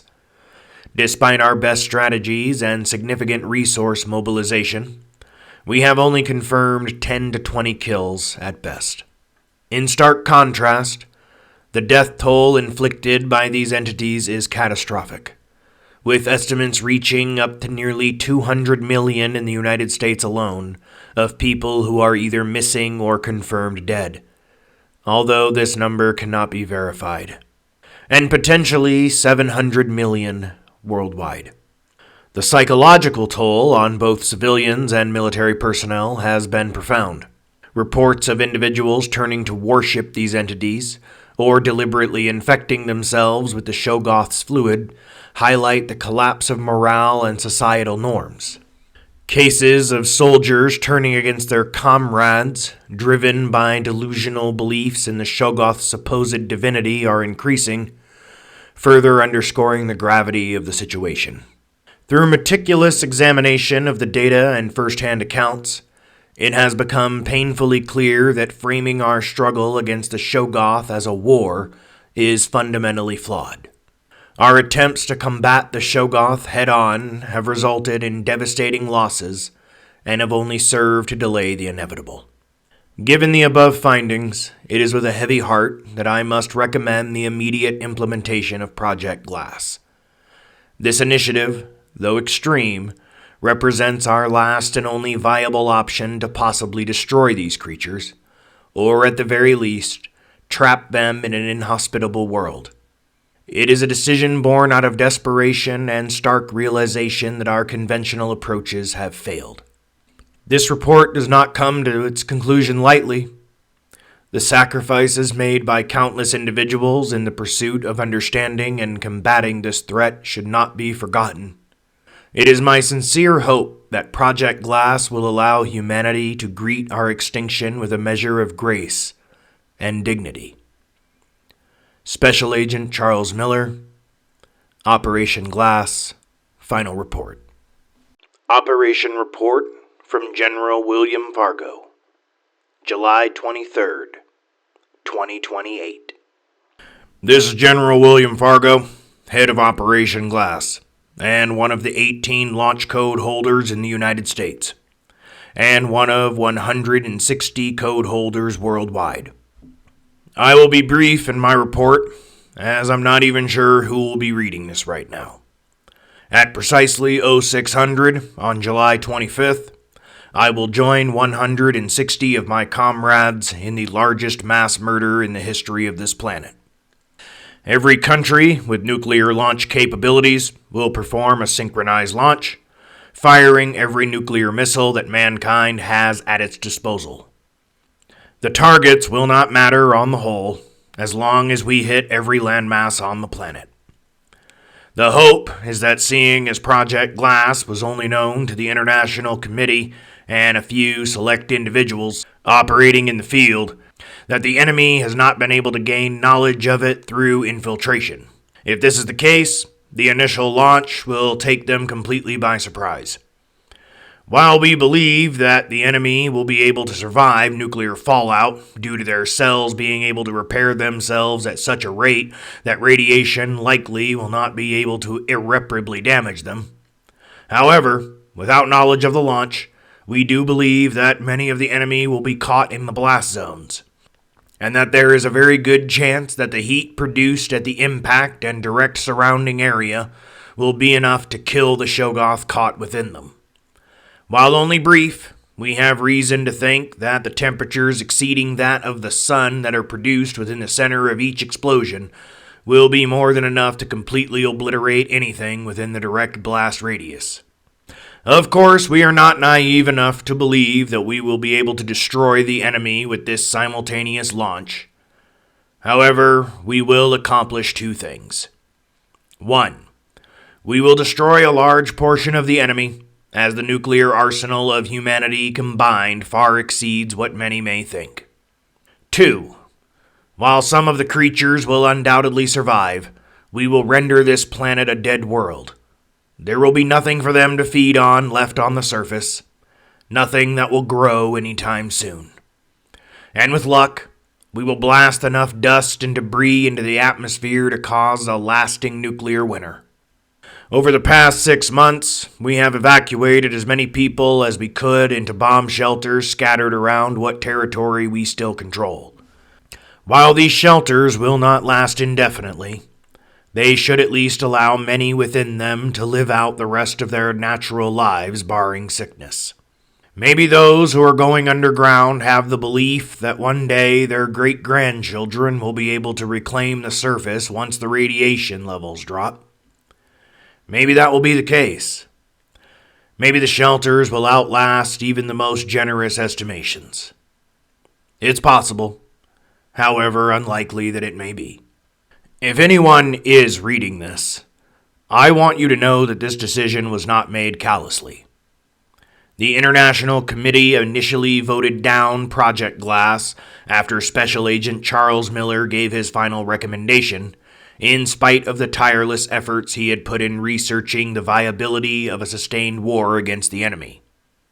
I understood their reticence then, just as I do now. So, for nearly a year and a half since that vote took place, we have continued the war. During that time, area controlled in the United States has dwindled, as the enemy has advanced relentlessly. Arizona, Colorado, Wyoming, and Montana mark the new eastern edge of territory under our control. As many of you know, it is the same situation worldwide. Island nations have fallen completely. Much of mainland Europe has been taken by the enemy. It is estimated that half of South America, along with Russia and China, are also no longer occupied by humans. Only the northern parts of Africa can still be considered under the International Alliance's control, and a couple of areas landlocked in the Middle East. The casualties that humanity has sustained over the last 3 years are unimaginable. and an accurate number of those we have lost to the Shoggoth will never be known. I want you to know that we fought the good fight, but we lost. In truth, I don't know if we ever had a chance of winning.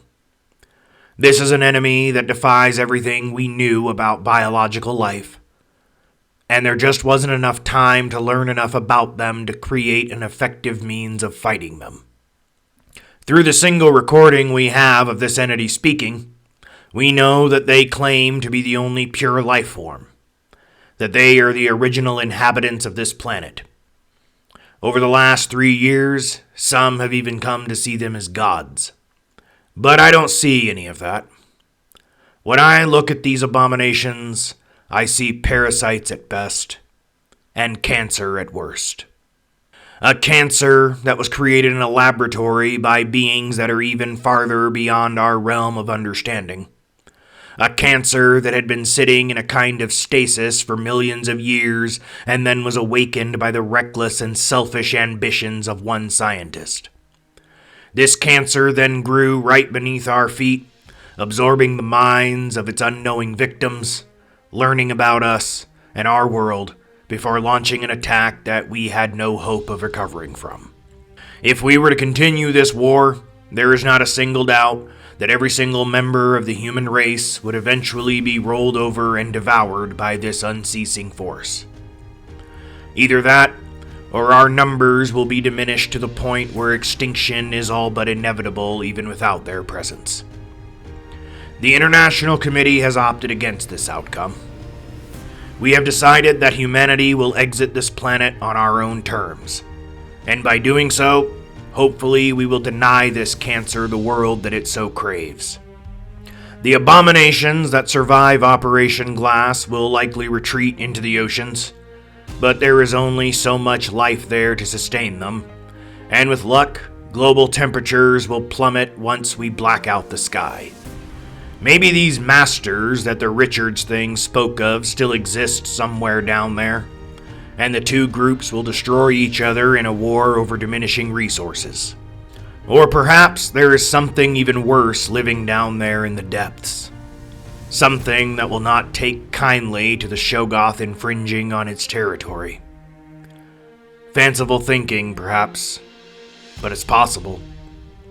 After all, if someone had told me that something like the Shoggoth existed 5 years ago, I would have called them insane.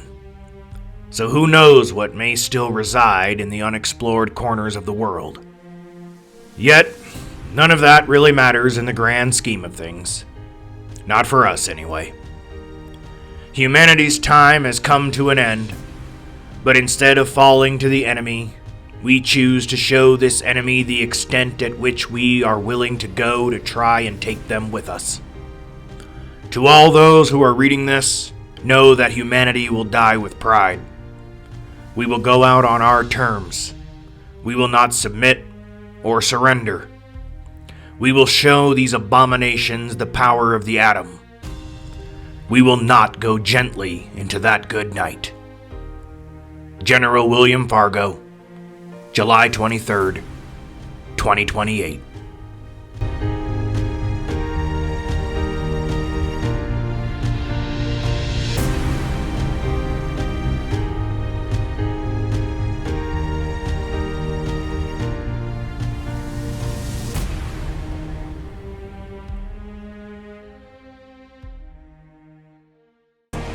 Thank you for joining us here at Nightmares Incorporated, and we hope you enjoyed this presentation of the Precursors, the complete novella. And until next time, sweet dreams.